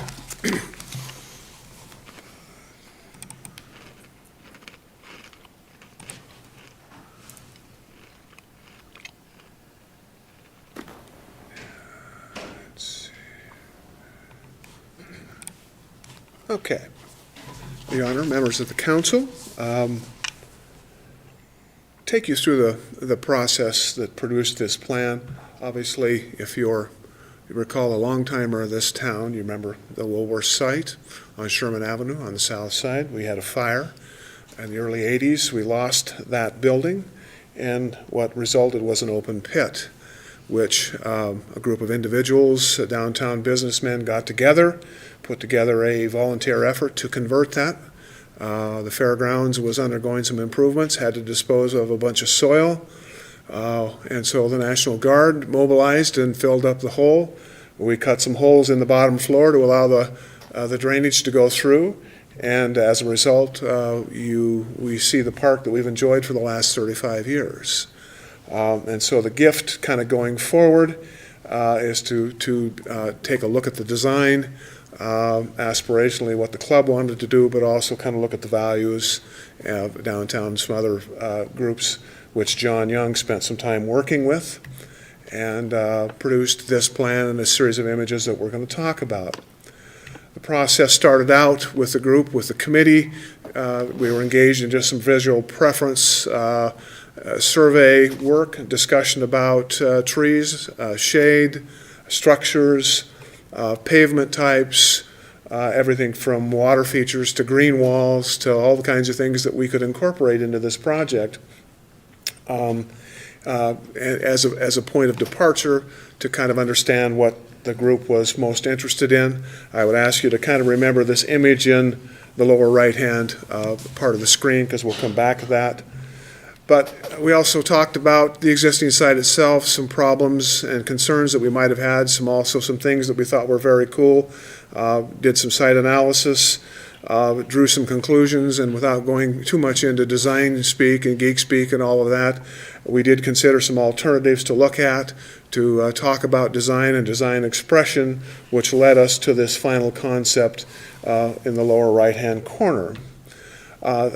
Taking a look at it and talking about it, one of the things that we wanted to do, that the club was very concerned about, instead of walking up and to the park, they wanted you to go to and through the park, and really wanted to push the park itself out to the street. And so one of the things that we talked about and talked with city engineering about was the ability to eliminate some parking along the street and actually push that curb line out and perhaps change paving patterns. So actually the activity of the park comes out onto the street.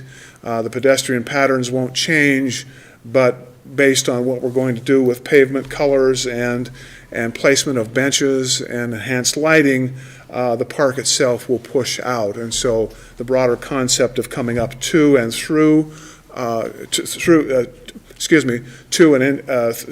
and through the park, we're hoping that we can realize that with this design layout. Obviously, the design expression makes use of a lot of arcs and intersecting arc lines. That was intended to kind of, more than anything else, symbolically suggest that rotary wheel in action in our community in this town, but also to kind of create the opportunity to do some other things. If you look at these center lines coming down these large walkways, there's a series of small circles that you see. One of the things the club would like to do to kind of recognize contributions to the city is they have talked about the casting of small medallions for each and every project that they've done for the city over the last 100 years. And they would carve those or cut those into the finished concrete surface and have those epoxied in and preserved as kind of this living timeline of all the work they've done over the last few years. There are two kind of plaza spaces inside the park. One is to continue with some of the multi-use things that happen, that are ongoing, whether they'll be downtown events or, for example, the downtown concert series that happens. The electrical systems will be completely revamped and upgraded to continue to allow for that use. This larger gathering area on the south side is intended to kind of have a focalization element of a water wall. One of the things the group wanted to consider was a water feature, but they wanted to be very careful with it, and we've had a lot of discussion with Bill about the scope and scale of that. And so this water wall, as we have called it, will both be a sculptural element, and in the way that it will be cast in concrete, but it will also be a functioning water feature that can be turned on or turned off depending upon what's going on in the park. We will continue to have green, grassy areas. One of the concerns, obviously, was the back property line and some of the views to the back sides of the buildings in the alley. And so the group wanted to come back and plant some trees to hide some of that. There was even a suggestion to perhaps we find some money to paint the back of the buildings to kind of improve the view. But one of the things we wanted to do was to kind of preserve that view out to the lake, and so this water wall would be only 6 feet tall. After going through all the gymnastics of those discussions, what we found out is perhaps there is a project that's planned for these lots to the south and just a bit to the west that eventually may take that view away. Nonetheless, we've continued with our planning efforts to kind of talk about things that we can do to improve views and vistas in the site. From a lighting standpoint, we are going to have a number of different lighting systems. We'll come back with the overhead lighting standards like you see there today. We'll also have some ground level bollard lights, decorative lights, to make this lighted and safe. And then also some of the trees and the water wall itself will have this, we're hoping to have the same lighting system that we have for the K-27 Memorial, which allows us to program different colors and depending upon the time of year and festival events to take forward. This is what the water wall would look like in terms of an aerial view looking down it. It's low volume. The water will wash over kind of a textured rough surface. And so if we were to look at the volume, say, of what the K-27 Memorial is, this is somewhere 5 to 10% of that amount of water. So it's not a lot of water. And if we go back to that previous view of this image right here, it's somewhat like this in terms of how it will look and provide that visual kind of enhancement, but also the sound of water kind of trickling in the downtown. Have you had an acoustical engineer look at that? Have we had an acoustical engineer look at it? No, we have not. But I think having done enough water features over the years, Dan, you can overpower the public with too much water. And I think the intent here is to keep this on the lower end of sound. Aesthetic, but, so trust me, understanding your concern, we'll work on that for you. Yeah, there's going to be a place where you can stand in that plaza that it's going to be deafening. So here's kind of an image of where the status of the medallions, conceptually what they're looking at. There is some discussion about whether they're able to use the rotary wheel as part of these medallions, but you can see kind of the date for the project, the name of the project, and these will be cast, as I said, and then placed in the concrete flatwork for the project. I put together this image just to kind of show the multi-use piece of it, how you could bring tables in, you could have an event in there. The surfacing will be completely changed to hard surface, so which will kind of introduce a lot of potential for a lot of other uses, but you could bring tables in, you could cater an event, you could have, the Rotary Club could have their meeting there if they wanted to. Throughout the process, the discussions with John, the people that he met with, concerns were expressed about snow and snow plowing. Are we going to be able to continue to do all of the things that we've done or are doing every winter? The answer is yes. The yellow kind of coloring just shows the opportunity to continue to roll the small tractor up and down the street. You can even plow on this side if you have to. And plowing through the center and for the large spaces is pretty simple. Blue areas are for snow storage if they want to.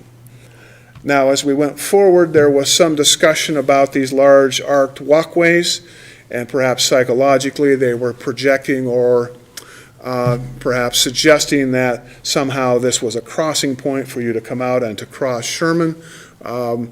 And we talked about ways in which we could change the pavement coloring. Obviously, we have 3 different colors of pavement here. We're going to have a light charcoal, we're going to have regular concrete that you see here, and then we're going to have a stamped textured concrete in the fields in these smaller plaza areas. And so what we have done is kind of opted to kind of break up in this front part of the park, change the coloring a little bit to kind of reduce the suggestion of perhaps that being a desire line for pedestrian crossing. And of course, we're going to continue to kind of work on that a little bit, fine tune that. Dan, you talked about, is the design done? The conceptual design is done.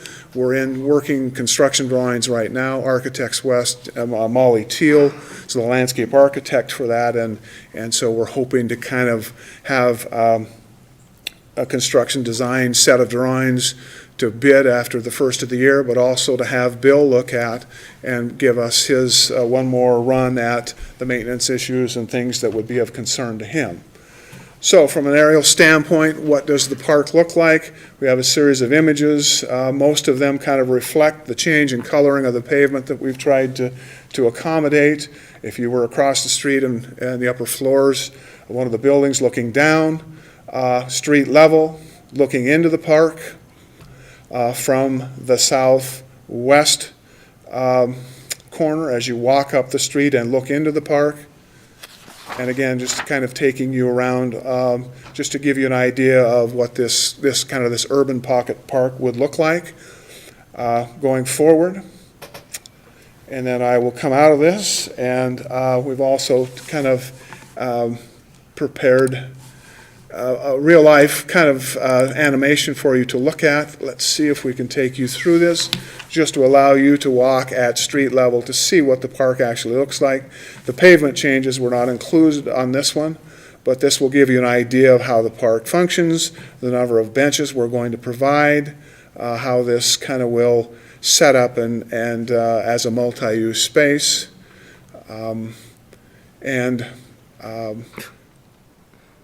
the screening, the seating opportunities, and just overall design expression. Now, obviously, as we go forward, we're not going to paint all the buildings across the street white. We couldn't quite get that folded into the animation. But this kind of gives you an idea, and this is built off the actual design drawings. How this is built is we take the CAD drawings, and there are a series of animation software that use that, and so this kind of gives you just an overall understanding, both in still images and animation, of what the park will look like. And so, as I said, the budget, and we're in construction design. The anticipated budget is about $325,000, including consultants, and that is going to be firm. We'll build to that, or we'll plan to complete the project at that budget. I wish John Young were here, he could talk more about that. But we're in a process where we're continuing to review drawings and talk about issues, and hopefully we'll be able to take advantage of January bid date to begin work in March and then complete sometime in the summer of 2022. So with that, Jody's here, Bob is here. If you have questions, it's my understanding the MOU has been vetted. Bill can jump in and add to it. So Councilman Gookin, there you go. There's your concept. I'll address that water. I remember when John and I were working on the K27, we had questioned that too, as to what the noise of the water was going to be. There were some concerns there. And at that, because I was worried about the residences downtown, whether it be Parkside and if it could go all the way over. And at that time, John assured me that we were going to be okay. So he pegged that correctly. I don't anticipate. I've seen many water walls before at some certain places, and they really don't put off a lot of sound. Were they curved? No. Curve is going to kill you.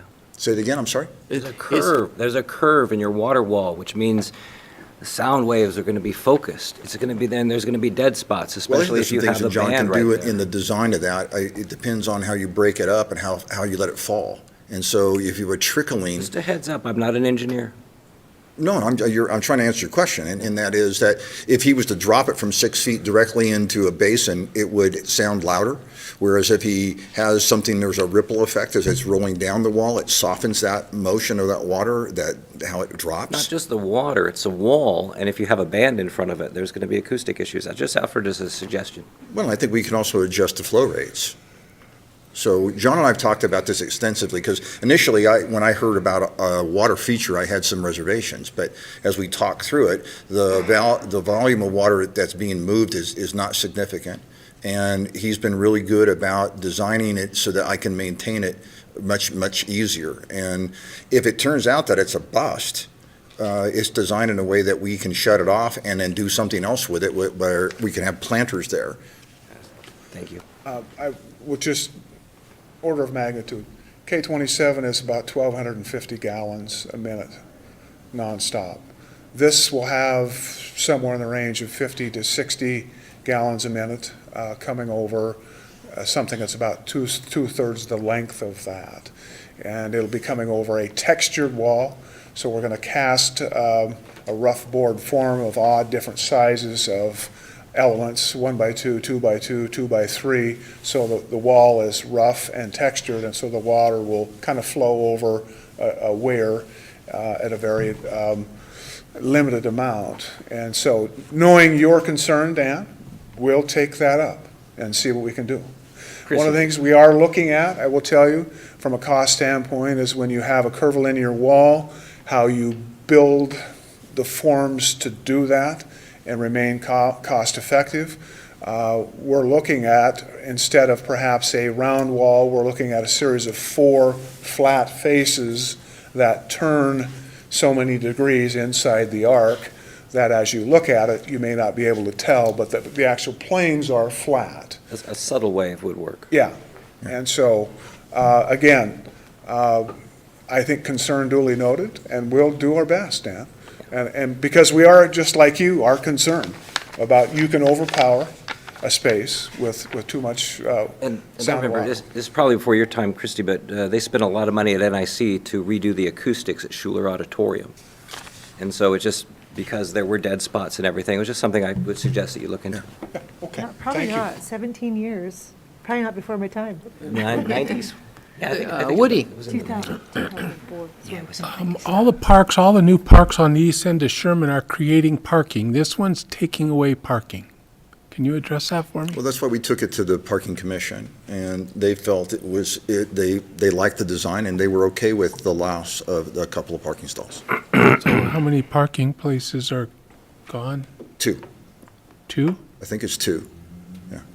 Is that correct, John? It's 4. 4. I'm sorry, I stand corrected. I apologize. You know, and I'll address that too, Woody, because when I had gotten the plan, I had shared it with every single business owner along that way, and they love the plan.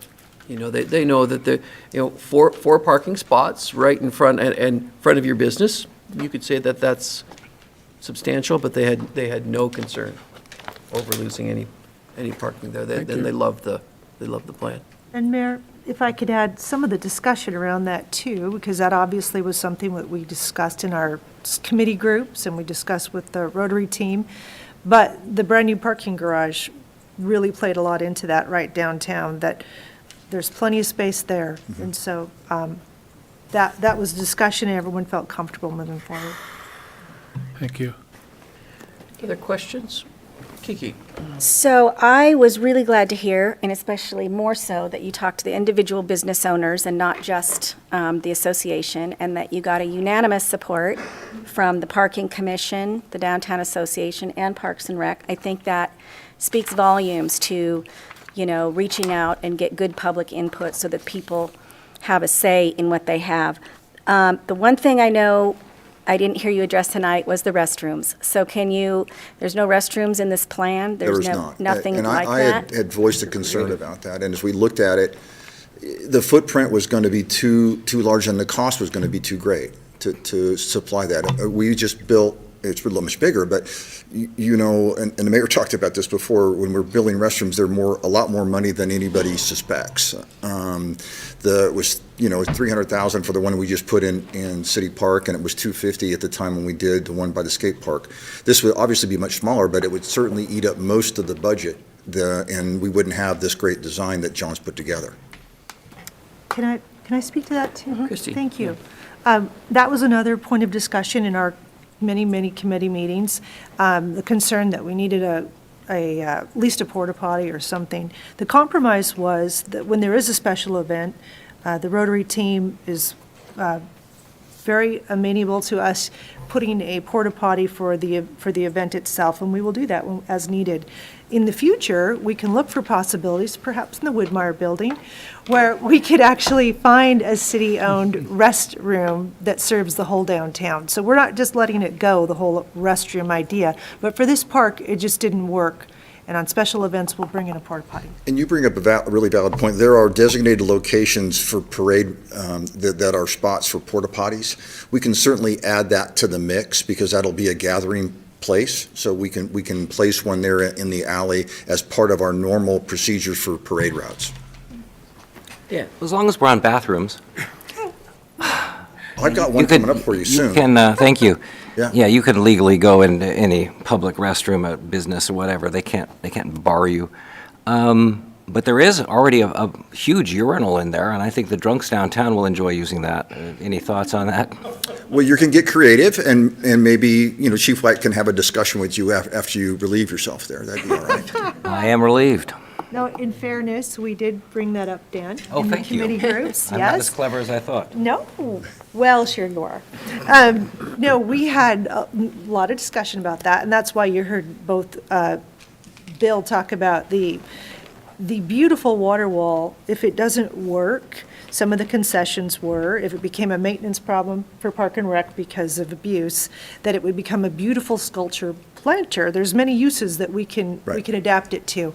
But we don't want to say no to a good idea just because we think what could happen. So we're going to do our best and hope that it works out. Yep. Mr. Mayor, I have a couple more questions for Bill. Nothing on the potty. So, perpetual naming rights for the park. So perpetual means like a long time. Does that violate our naming policy for parks? No. No?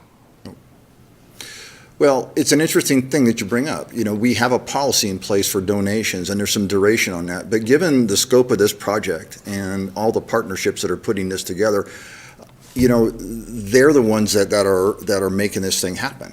And, well, along with Ignite as well. But it was a private park, really. The Sheets family owned it, and they allowed us to be there and use it as a public space.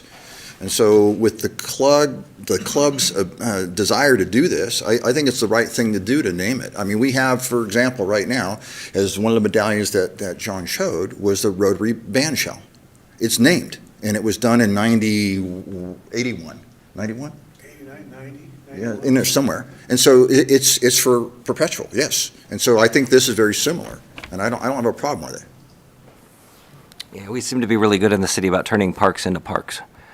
The city shall have, oh no, I'm sorry, read that wrong. The club will have the right to use the park on a first-come, first-served basis. Does that apply to any other parks in the city? All of them. So if you wanted to have a birthday party, I'm sorry. If you want to have a birthday party in a park, you can call me up and you can reserve it to have a space in like the pavilion here, and you can do it. So it's first come, first serve. So you get online and make a reservation. My plan for this park really isn't to program it like we do most of our facilities. Currently, Chris Gugamis is having a concert there on Tuesday evening. I'd like to see that continue.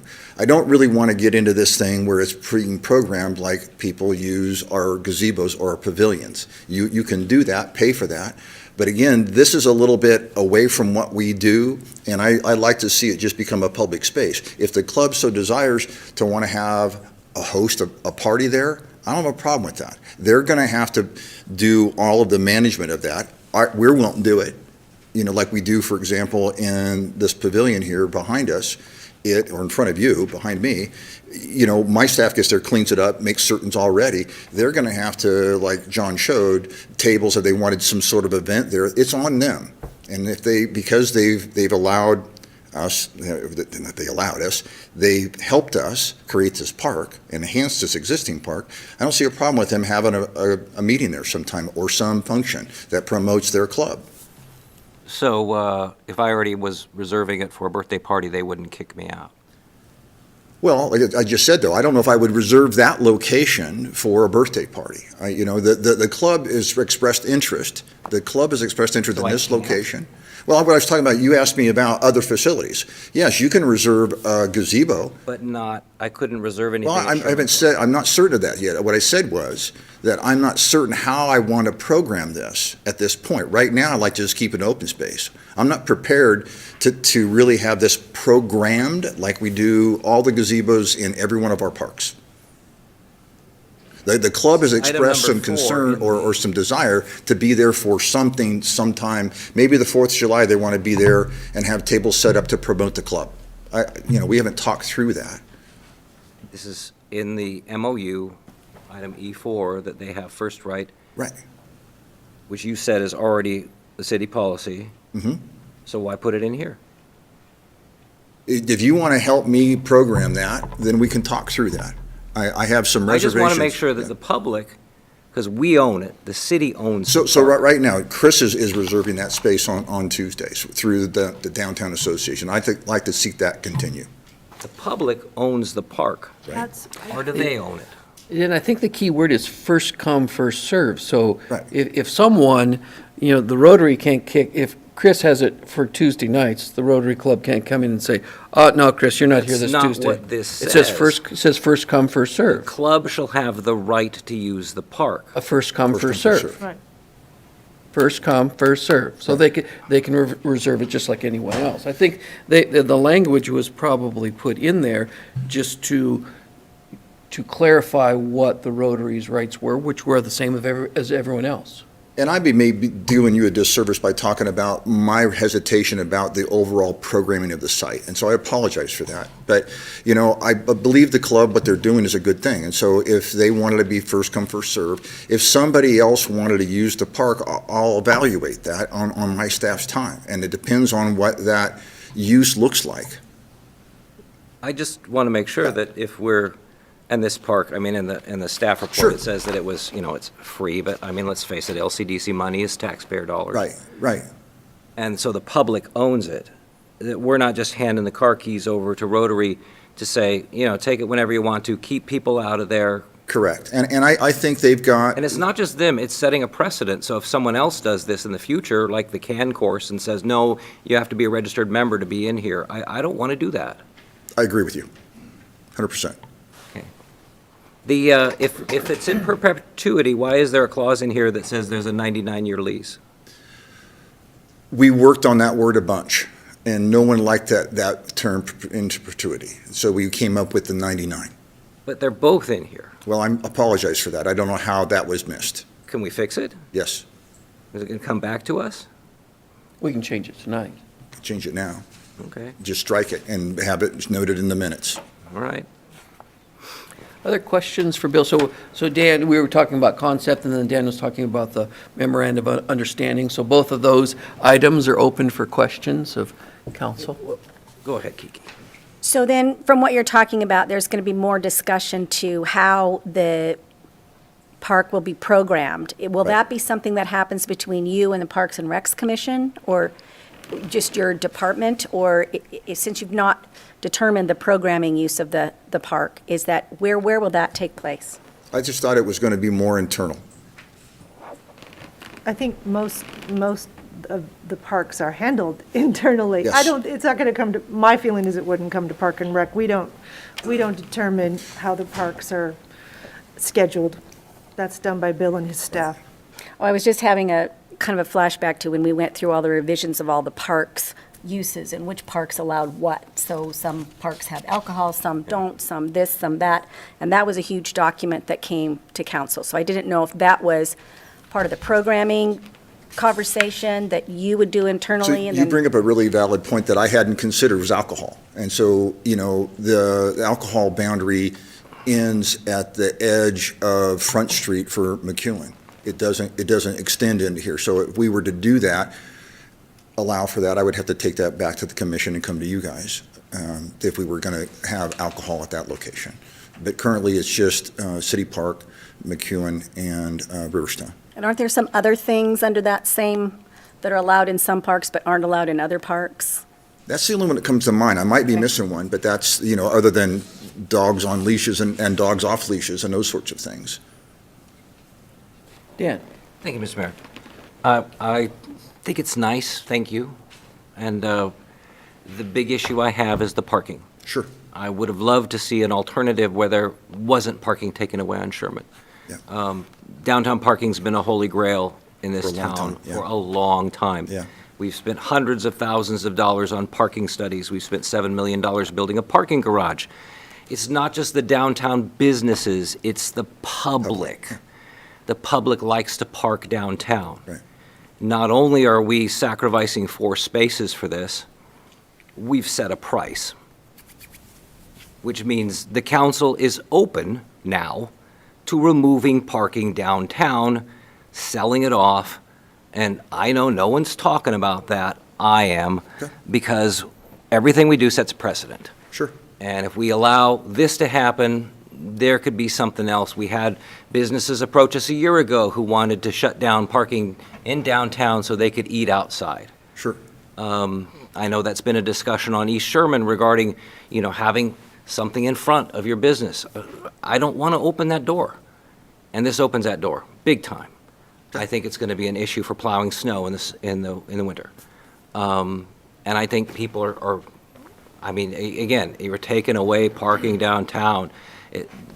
Tubbs Hill may be the third rail of Coeur d'Alene politics, and this is the holy grail. Okay. So I can't support it taking away parking. If it was just from the existing sidewalk in, outstanding, I have no objections. Okay, thank you.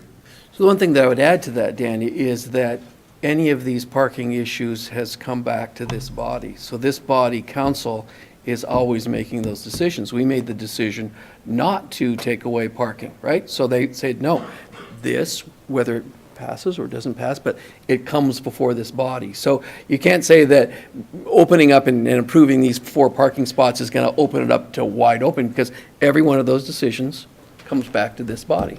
There's also something, especially with government, being arbitrary. You allowed it for this guy. Why didn't you allow it for this guy? Well, I think that's different. I mean, because this is the deciding body, right? It's not like, okay, you allowed this guy to build it like this, then I should be allowed to build it like this. We get those all the time. Because this is the ultimate decider, the people that are sitting. And I agree, and I think that's a good thing. It's good that it comes before us. Parking is a very important issue. I mean, a big issue in the community is growth and density. And one of the places where we see density the most is when parking doesn't exist, when someone builds something there and there's an inadequate number of parking spaces. So I would say that parking should be important. It should be a holy grail. Okay. Any other questions? That's good discussion, Dan. Thank you. I would just add a couple of quick things. I had reservations about parking as well, so I was glad that the Parking Commission approved it unanimously. I heard that there's even discussion about the fact that the top floor of the parking garage that we built isn't being utilized, and maybe it's not even going to, it may be shut off. So I think our holy grail of parking has always been there, and it's kind of an evolutionary thing in that I grew up here parking in front of the store I wanted to walk into, and those days are gone. And then we've had parking used as a political football, which was not really in reality. And it is the public's parking, and I get that. But the people who are affected by that are, those downtown businesses. And if they're supporting something like this, there's a reason behind that.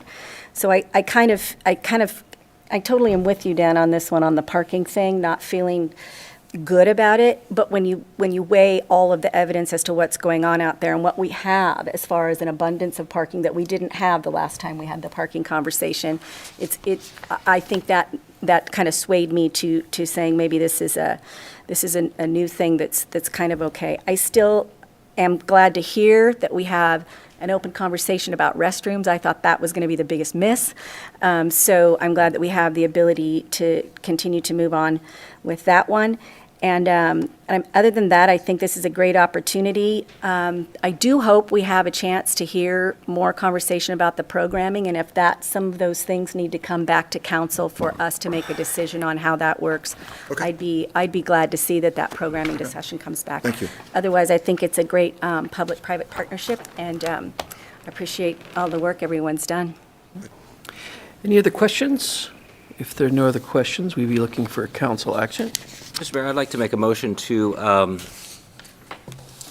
We'll see what this gets a second. Make a motion to approve the concept, but keep our street parking. There's a motion on the floor. Is there any second? I just Okay. wanted everyone on the record for that. Well, they'll be on the record when they vote. Got it. Yeah. So we'd be looking for another motion. I'd make a motion to approve Resolution 21068, accepting the concept for Coeur d'Alene Rotary Centennial Park and approval of a MOU between the city, the Rotary Club, and Ignite CDA. There's a motion. We have a second. I'll second that. Motion and second. Any further discussion? Roll call, please. Renata? Miller, Aye. McEvers, Yes. Gookin, Nope. English, Yes. Wood, Yes. Evans. Yes. Motion carried. I do, before we leave this topic, I just wanted to thank Bob and Jody and John Mueller and John Young. They've been working on this for a long, long time. The memorandum of understanding went through quite a few different versions. I think that's what happens when you get a few attorneys involved in it. But I just wanted to thank you. You know, the Rotary Club was 170 members, volunteer members that their sole purpose is to do great things for our community. That's why they get together. And this is another example of that. And as much as John Mueller tries to retire, they always bring him out of retirement. And I want to thank, it's been a pleasure to work with you, John, during my time here. So anyway, thank you very much to all you all. So now, we will move on the agenda to resolution number 21-069, grant awards and approval to authorize staff to negotiate and enter into a CDBG agreements with CD Aid, United Way, Idaho Youth Ranch, Tesh, St. Vincent de Paul, NIC for the plan year 2021, and CDBG CV agreements with CD Aid and Four Roots LLC. Who wrote this?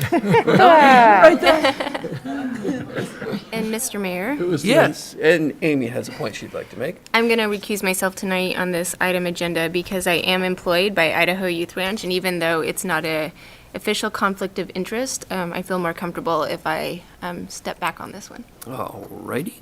Mr. Mayor? Yes. I'm not going to recuse myself. I don't draw a paycheck from North Idaho College. No. Should. I should, but no. Okay. Chelsea, you're up. Okay, well, that was a mouthful. Good evening, Mayor and Council.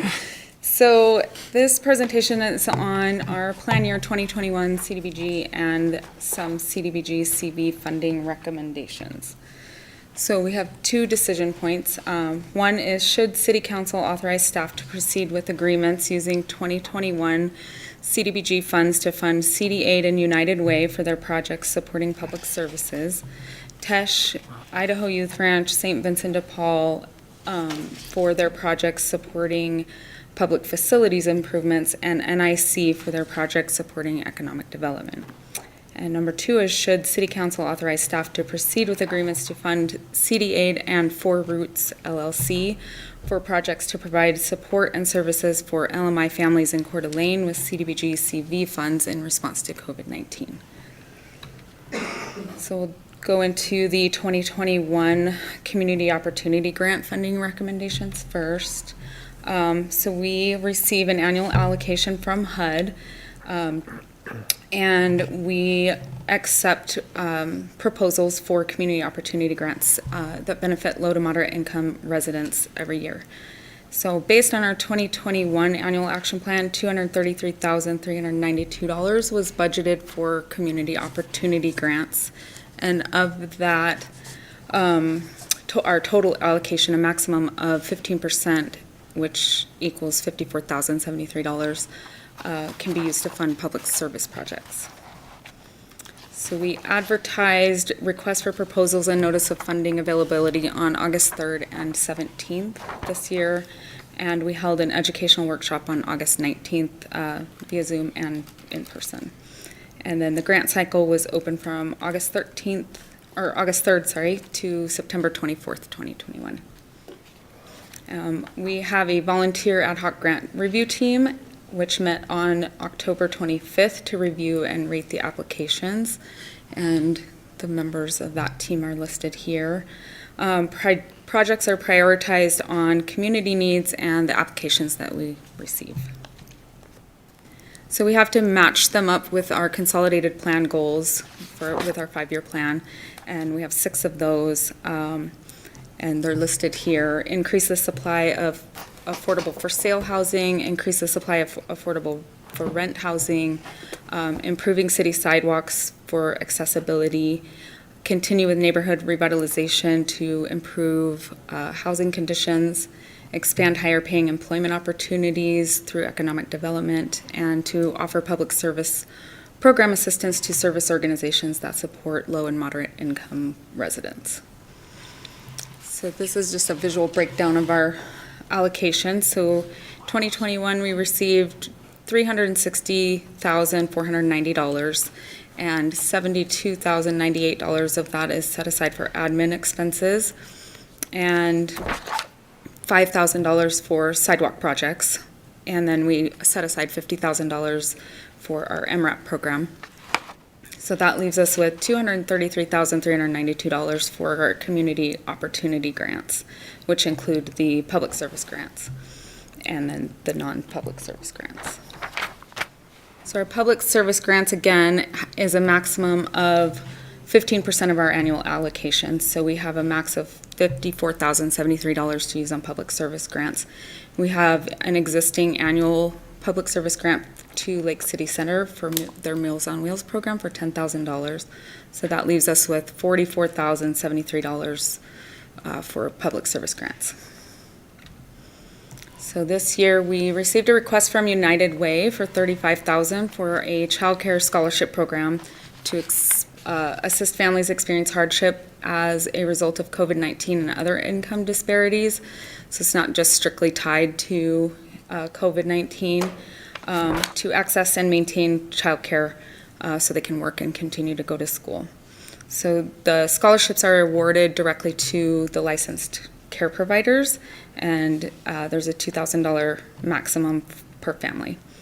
They review their applications monthly and select their families based on income eligibility and need. And then the second request we received was from CD Aid for $45,000 to sustain support for housing, utilities, and transportation for hospitality workers. And included in that proposal was $5,000 for job readiness for hospitality workers so they could advance in their careers and further education and training, and then another $5,000 for a pilot project in microenterprise, which would fall under the economic development. So in 2020, CD Aid helped 91 hospitality workers and their families, so that equaled 140 individuals, and then in 2021, they assisted 140 hospitality workers and 223 individuals, with their families included. So this is where you can see the visual of, we have $44,073 to use. The committee voted to fund fully the United Way Child Care Scholarship program and then use the remaining amount for CD Aid.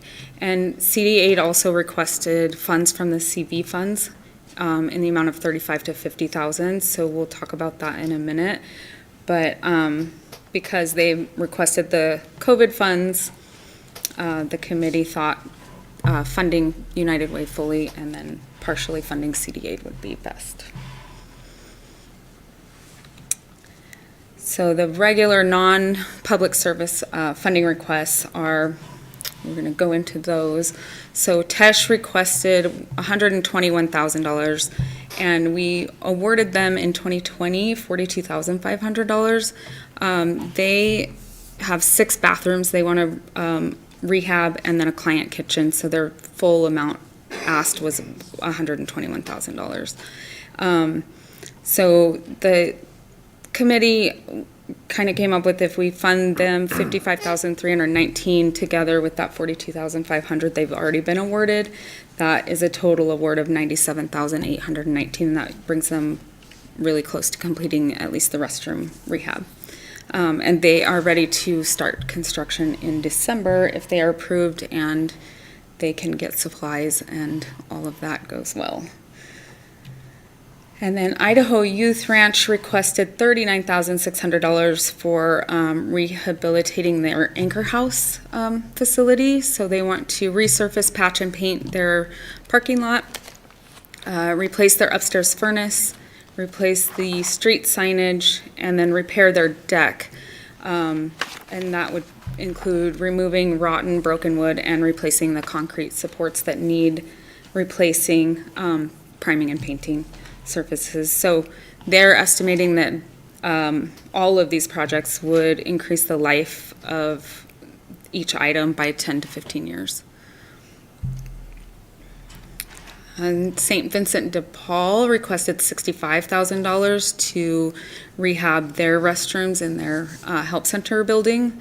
Those restrooms are original to the building, which was built in 1963.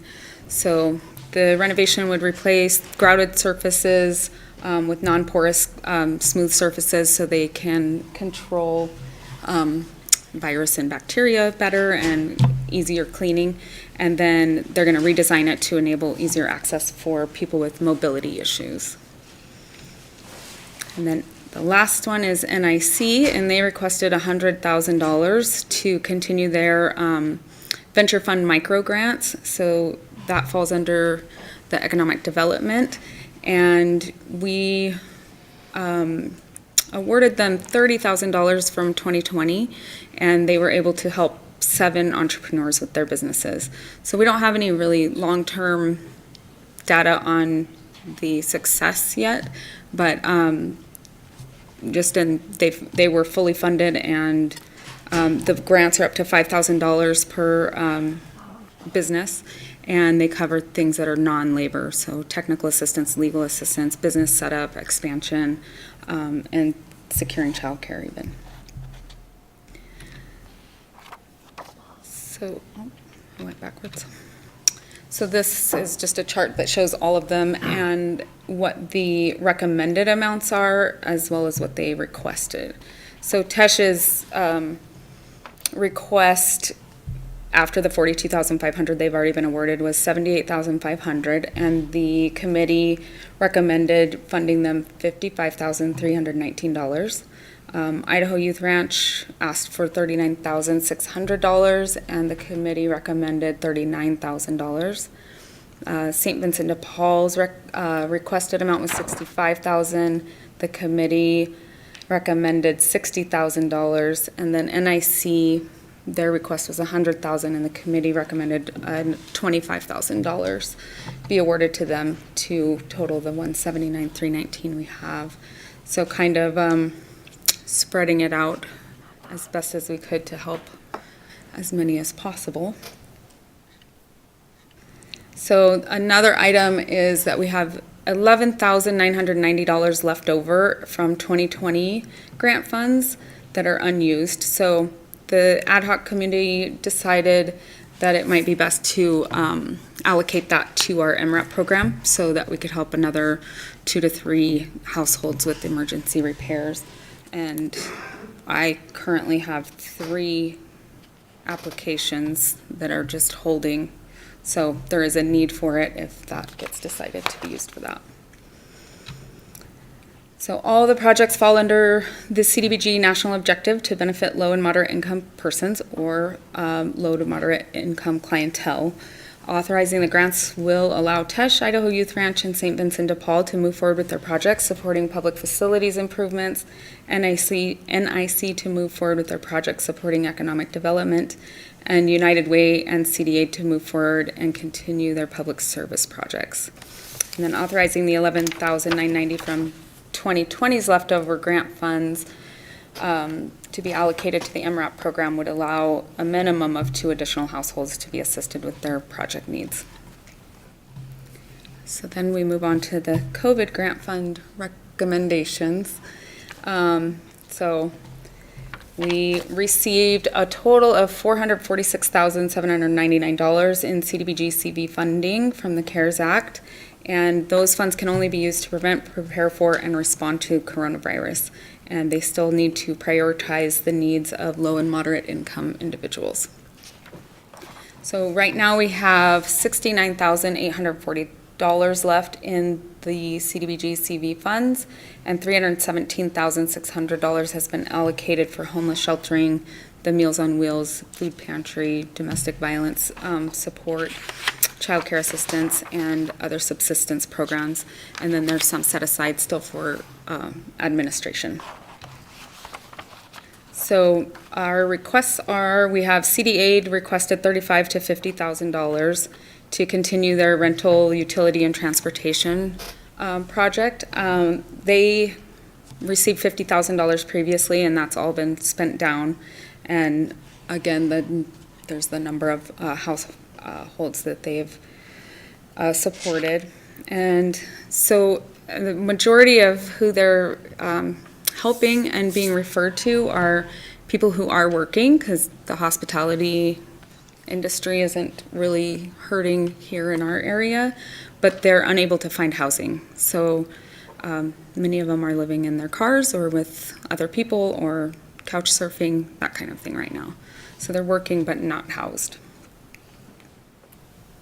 And then our second request was from 4 Roots, and it's a food box program. They've requested $40,000. Each of their food boxes contains a minimum of 20 pounds of local fresh fruits, vegetables, grains, protein, dairy, and eggs from local producers. They have a successful program in Washington right now, and they are currently having between 200 and 600 Coeur d'Alene residents driving over there to pick up food. So there's a definite need for the program. And each box meets the needs of a family of 4 for 1 week, and then they include recipes and information to the local food producers in the box. So their proposal would provide 650 food boxes, and they are proposing to distribute 4 times. So the week of Thanksgiving, the beginning of December, the week of Christmas, and then the first week in January.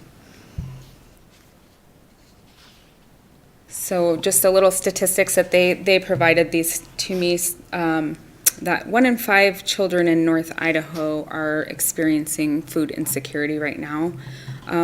This program provides direct basic need aid to those affected by COVID, and they're preventing the transmission of COVID.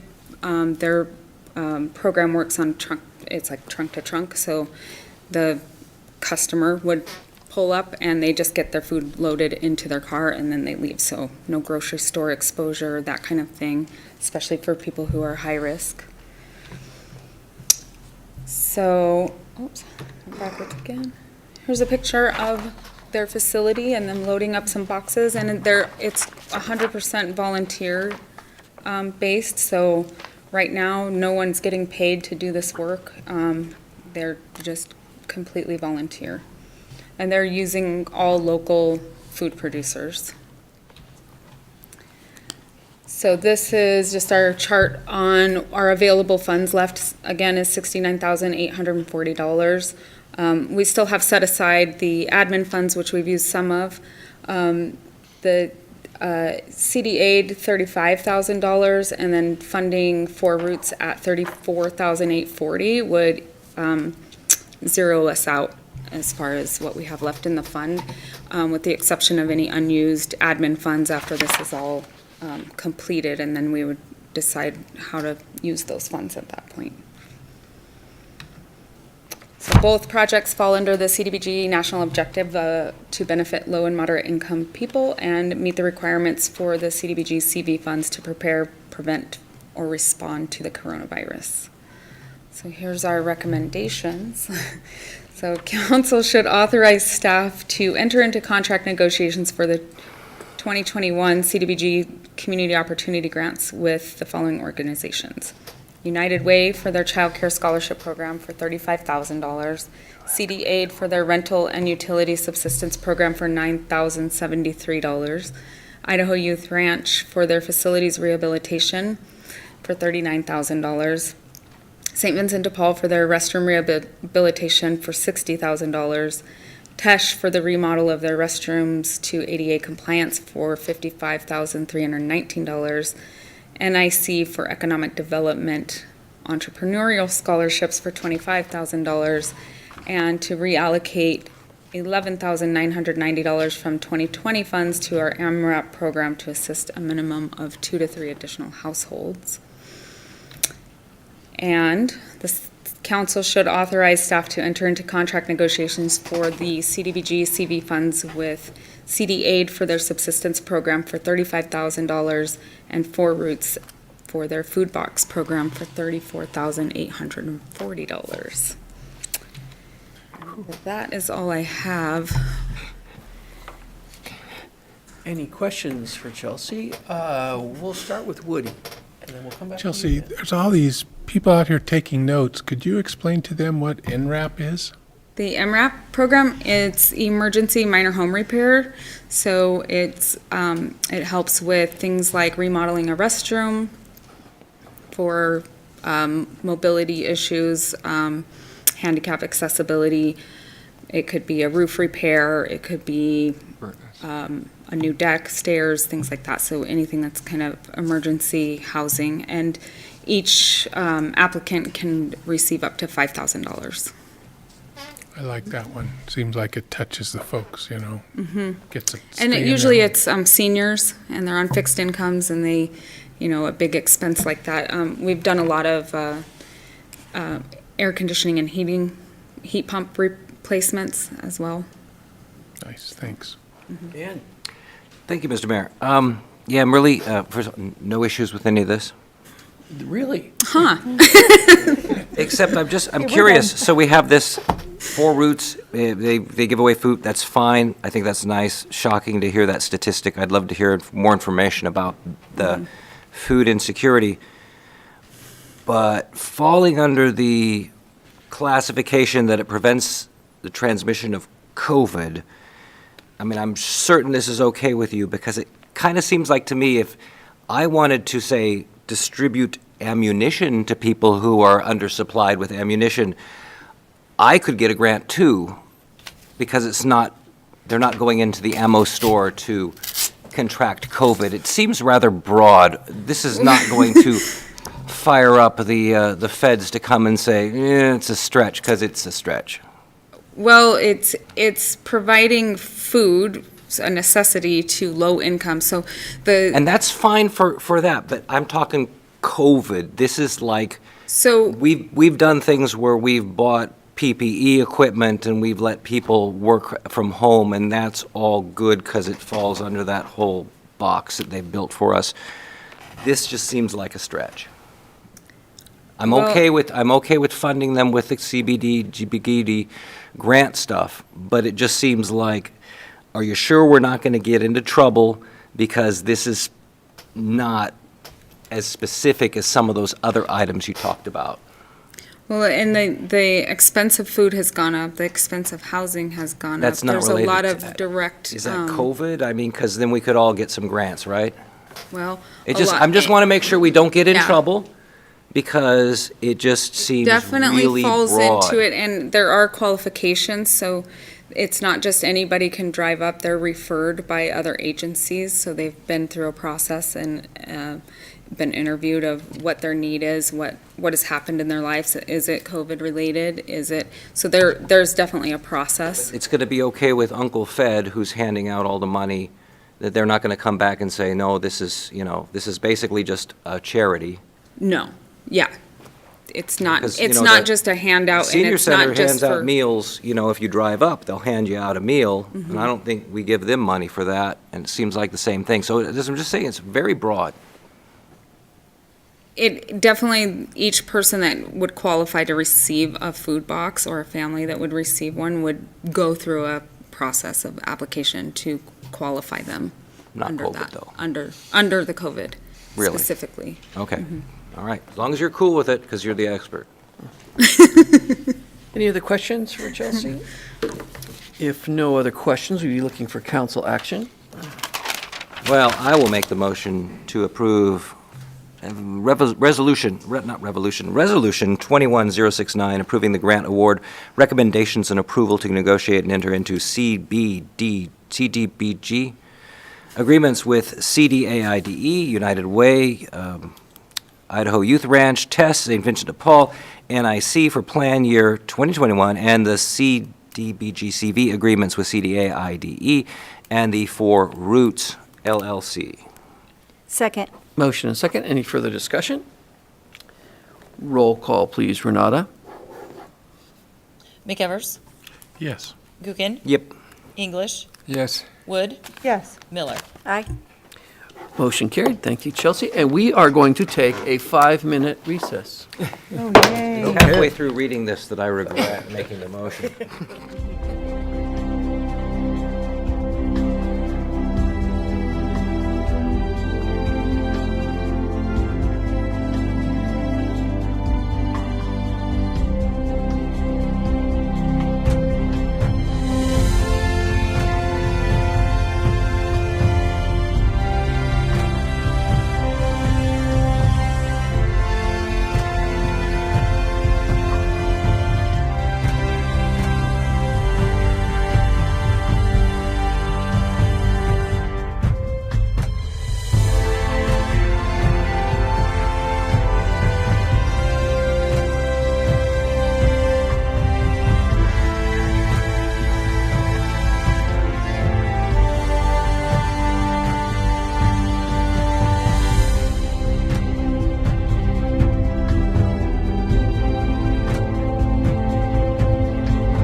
Okay, we're back, and we have resolution number 21-070, approval of the purchase and sale agreement with Concourse LLC for property to be used as the Canfield Storage Facility. Terry Pickle. Well, thank you, Mayor and Council, for allowing me to come before you tonight. We've heard a variety of subjects, haven't we? Quite the entertaining council meeting. But this is the most exciting one. Well, I thought I'd throw a couple little extra things in there just to prolong the agony a little bit, so we'll make them as short as possible. So we're looking at purchasing some property to do a new storage tank for the northeast portion of the city. Our 2012 Water Comprehensive Plan update indicated that there was a lack of storage in this area, and we were experiencing pressure fluctuations. But it's a long-term process to get these tanks built, and so we did some mitigation projects in between. We expanded the high zone down to almost Best Avenue.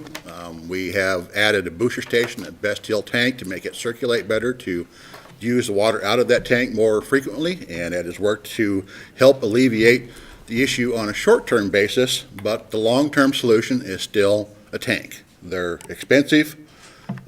It's hard to find property to put them at a suitable elevation. So we've been working on this portion of the project since 2016. And we've now come to an agreement with a property owner to purchase a portion of land at the correct elevation on Canfield Mountain to site this tank. And so we're looking at this chunk of property on the end of Thomas Lane, and the tank location to be a portion of that property. Typically, we look for just a smaller portion, but the parcel here, shown here, is 3.29 acres on the hillside there. Our area of impact will take up about half of that parcel. So here you can see the parcel here. This is the area that we will have to impact for construction of the tank and the access road. So we're going to landlock this 50% of that parcel where there wouldn't be any use for it.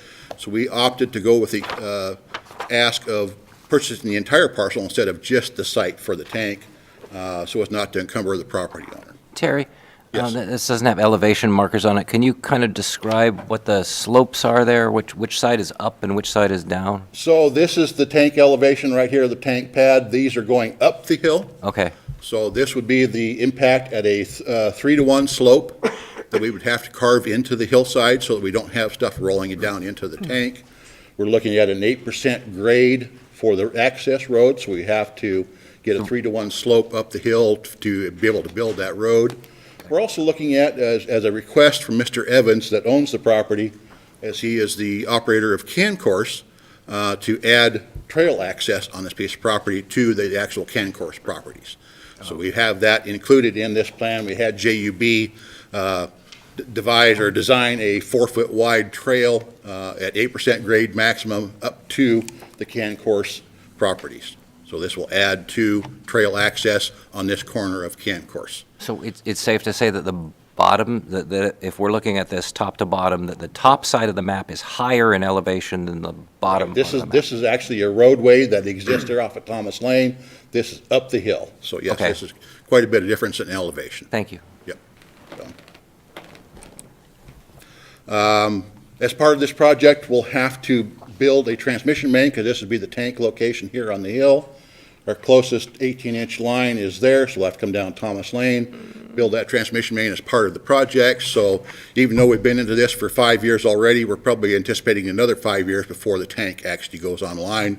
By the time we get the transmission main built, it takes 2 years at least to build the tank, so we're still looking at another 5 years before this thing is done. But we needed to get the property purchased so we can complete the design on it, get some topographical surveys and some geotech services done, which is in this budget. We were hesitant about the asking of the property, as property is at a premium right now. Fortunately, Mr. Evans is cognizant of the needs of the city, and he always wants to help as part of the Concourse project that he has worked on. That agreement kind of postponed this agreement here until everything was signed and completed there, so now we've been able to move forward with it. So we're looking at 3.29 acres. Comps in the area. We had Pat Deberlin that's done some work for the city. He's a local realtor, get us some comps, and typically you're looking at anywhere from $132,000 to up to $295,000 an acre. Mr. Evans came up with a price of $183,439.87 for the entire 3.29 acre parcel to help us get this done. That is a killer price. So, especially, our jaws about hit the ground when this all came out. So this is actually about 1.25% over the county taxation value for the property. So this was an amazing price. So we're looking for council action to go ahead. This is the first portion of this sale agreement action. We'd bring this back to council to do the final portion of it.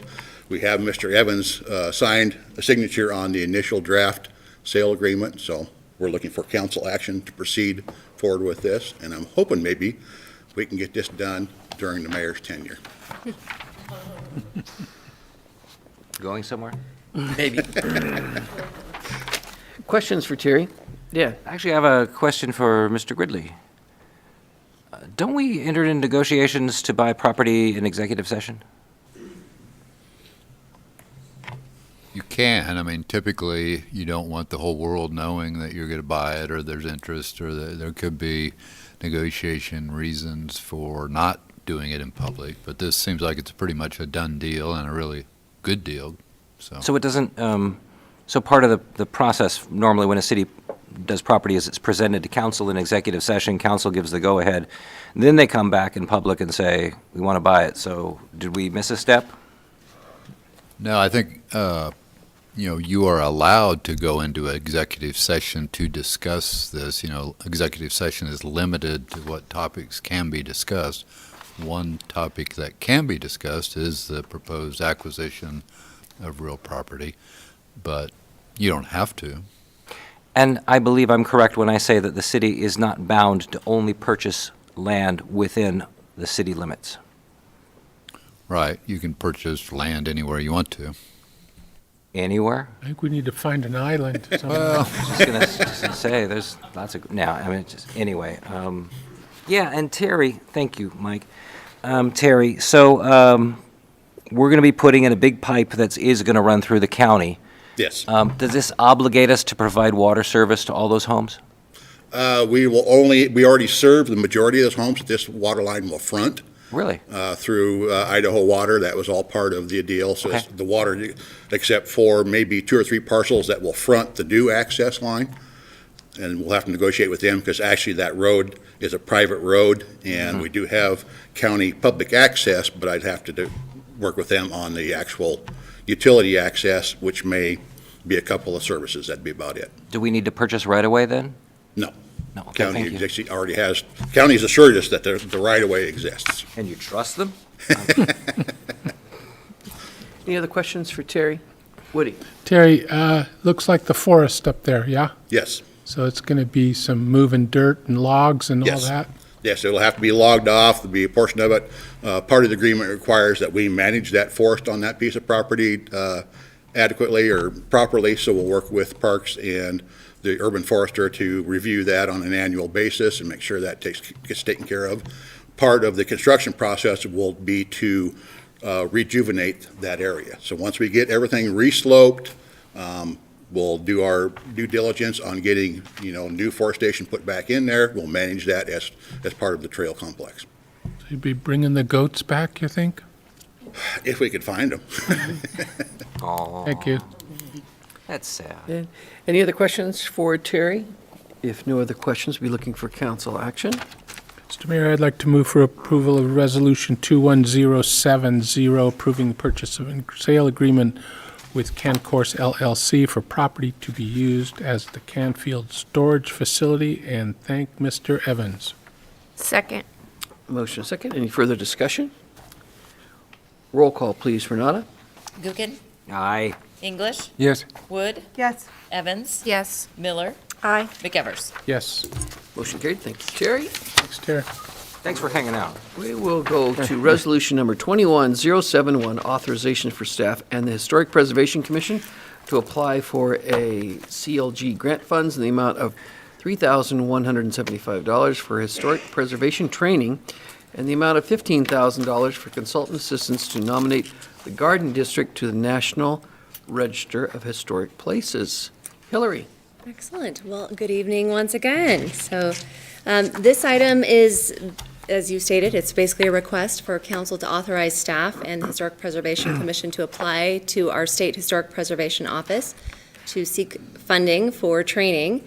We were unable to use the training funds due to COVID, so we only were able to spend about $300 of the $3,175 that were previously approved, and there isn't the ability to roll those over another grant cycle, so we'd have to reapply for those, and that would be for commission members and staff to pursue some historic preservation training. And then the second item is for the nomination of the Garden District to the National Register of Historic Places. The $15,000 would be for a consultant to be able to assist us in that process. It's, as Katie mentioned it, there's a lot of specific work that has to be done to meet that, so that needs to be somebody that's specialized in that area, and there would be a grant match for that. It would be $15,000 equivalent that we would have to bring to the table. That can be done through in-kind contribution as well as cash match, and staff's hours that are contributed is considered cash, so that's a nice way to do that. As mentioned in here too, under performance analysis and fiscal analysis, we were able to meet that same amount through our current match requirement for the historic preservation plan, which was the same exact $15,000, so we had no issues meeting that request.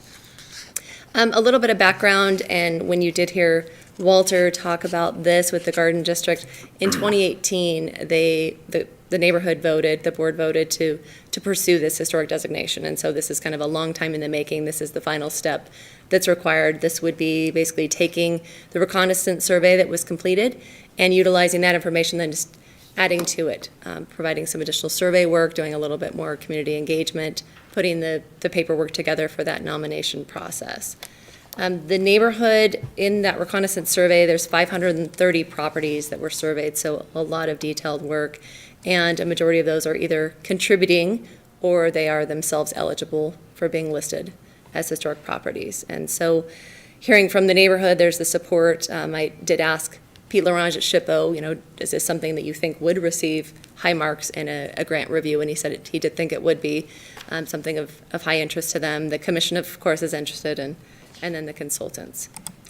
So just a couple of images just showing, this is from the reconnaissance survey. The center one is the map, and so you can see all the colored boxes. So the kind of pinkish red is non-contributing, but the contributing or the National Register of Historic Places listed ones are that yellow color, so majority are in that category, and then this teal are vacant properties. The grant submittal deadline, let me go back up one, is the end of December, so we need to be able to get some direction from council, and if it's a go, then we'll need to get the grant application prepared and submitted. So fiscal impact, as I mentioned, kind of the cost we're looking at would be the same as we sought before for training, so the $3,175, and then the $15,000 for the nomination process. Already mentioned that match. And so the decision point recommendation is the City Council should support staff and the Historic Preservation Commission in applying for certified local government grant funds in the amount of $3,175 for historic preservation training, and in the amount of $15,000 for consultant assistance to nominate the Garden District to the National Register of Historic Places. And with that, I would stand for questions. Council questions for Hillary? It's too bad you didn't go earlier. There would have been lots of questions. I know.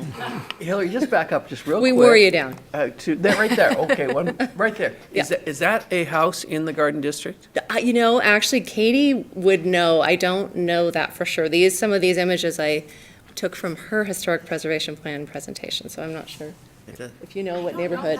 Okay. From the Garden District or not. It's from, I think, your packet of photographs that you used for your heritage wall. Which Oh, right. was Okay. amazing that you had. Is that you, Dan? Is that you up there? He's a small baby. At first, I thought it was our house at 905 Foster, but it's got another story, so, I mean, 905 Third, Questions but- for Hillary? If there are no questions, we'd be looking for council action. Mr. Mayor, I'd make a motion To approve resolution number 21071, authorizing staff and Historic Preservation Commission to apply for certified local government CLG grant funds in the amount of $3,175 for historic preservation training and the amount of $15,000 for consultant assistance to nominate the Garden District to the National Register of Historic Places. Second. Motion and some seconds. Any further discussion? Roll call, please, Renata. English, Yes. Wood, Yes. Evans, Yes. Miller, Aye. McEvers, Yes. Gookin. Oh, yeah. Motion carried. Thank you. Hillary, Katie. Terry, you're So back. we go to resolution number 21-072, accept the lowest responsive bid of $765,000 and award a contract to Rivier for the installation of new 18-inch water transmission main along the Centennial Trail, including the options to accept the 2 add alternates for a total of $125,000, with the contract not to exceed $890,713.50. And we have our closer tonight, Terry Pickle. That was a mouthful, wasn't it? So, yep, I get to bring up the tail end tonight. So, and I apologize for adding this one at the end, but we at the bid opening, we had an issue with materials costs and getting the order in timely manner because it takes upwards of 5 months to get materials now.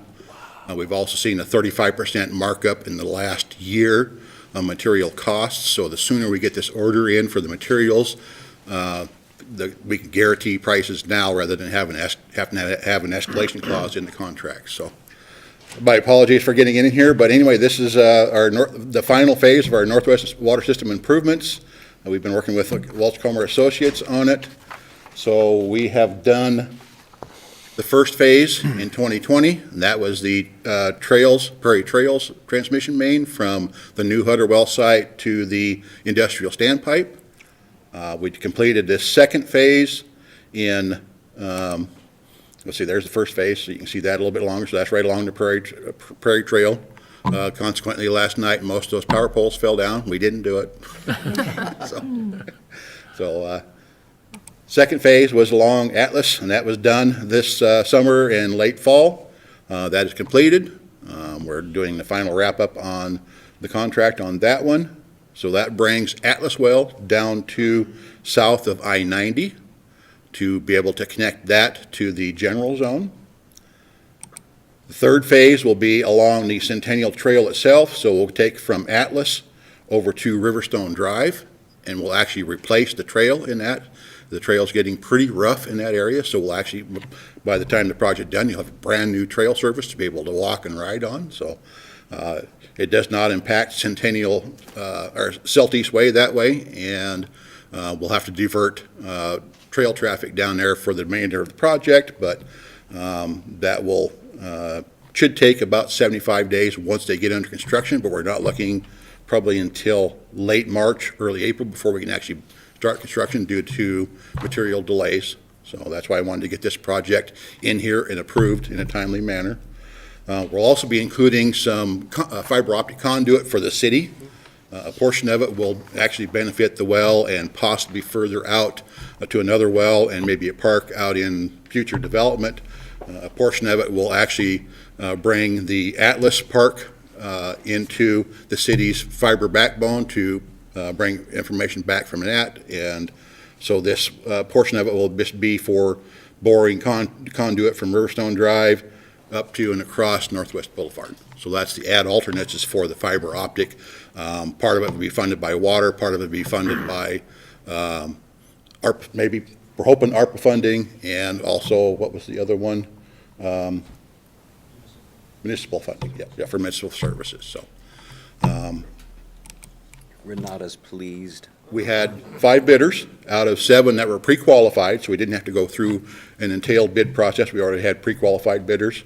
La Riviere Construction did the Atlas portion of it, and they were low bid on this one with a low bid of $765,215. We saw quite a variety in the number or the numbers on the bids, as well as the add alternates, anywhere from $59,000 up to $265,000. So that was a little eerie to see. So what we're looking for from council tonight is the acceptance of the lowest responsive bid for $765,215 and award that construction contract to Riviera Inc. for installation of the new 18-inch water transmission main, completion of the third phase, and we would like the opportunity to accept the two add alternates for an additional $125,498.50 for a contract not to exceed $890,713.50. Council, questions for Terry? That 50 cents is a deal breaker. Is it? I thought so too. I got it right here. I'll cover you. All right, if there are no other questions, and Terry, this is all budgeted? It's all budgeted, yes. Yep. And planned. Mr. Mayor, I would like to make a motion to approve resolution number 21-072, which is to accept the lowest responsive base bid of, oh God, more numbers, $765,215 and award a contract to T. La Riviere, Inc. for installation of a new 18-inch water transmission main along the Centennial Trail, including an option to accept two add alternates for a total of $125,498.50, with the contract not to exceed $890,713.50. Second. Motion and a second. Any further discussion? Roll call, please. Wood, Yes. Evans, Yes. Miller, Aye. McEvers, Oh, yeah. Kukin, Yep. English. Yes. Motion carried. Thank you, and I wish you all a great Thanksgiving. Thank you, Terry. Thanks too. for staying And now- up, Terry. Motion to adjourn. Second. Motion and a second to adjourn. All those in favor? Aye. We are adjourned. Thank you, everyone. You Happy people need Thanks. another hour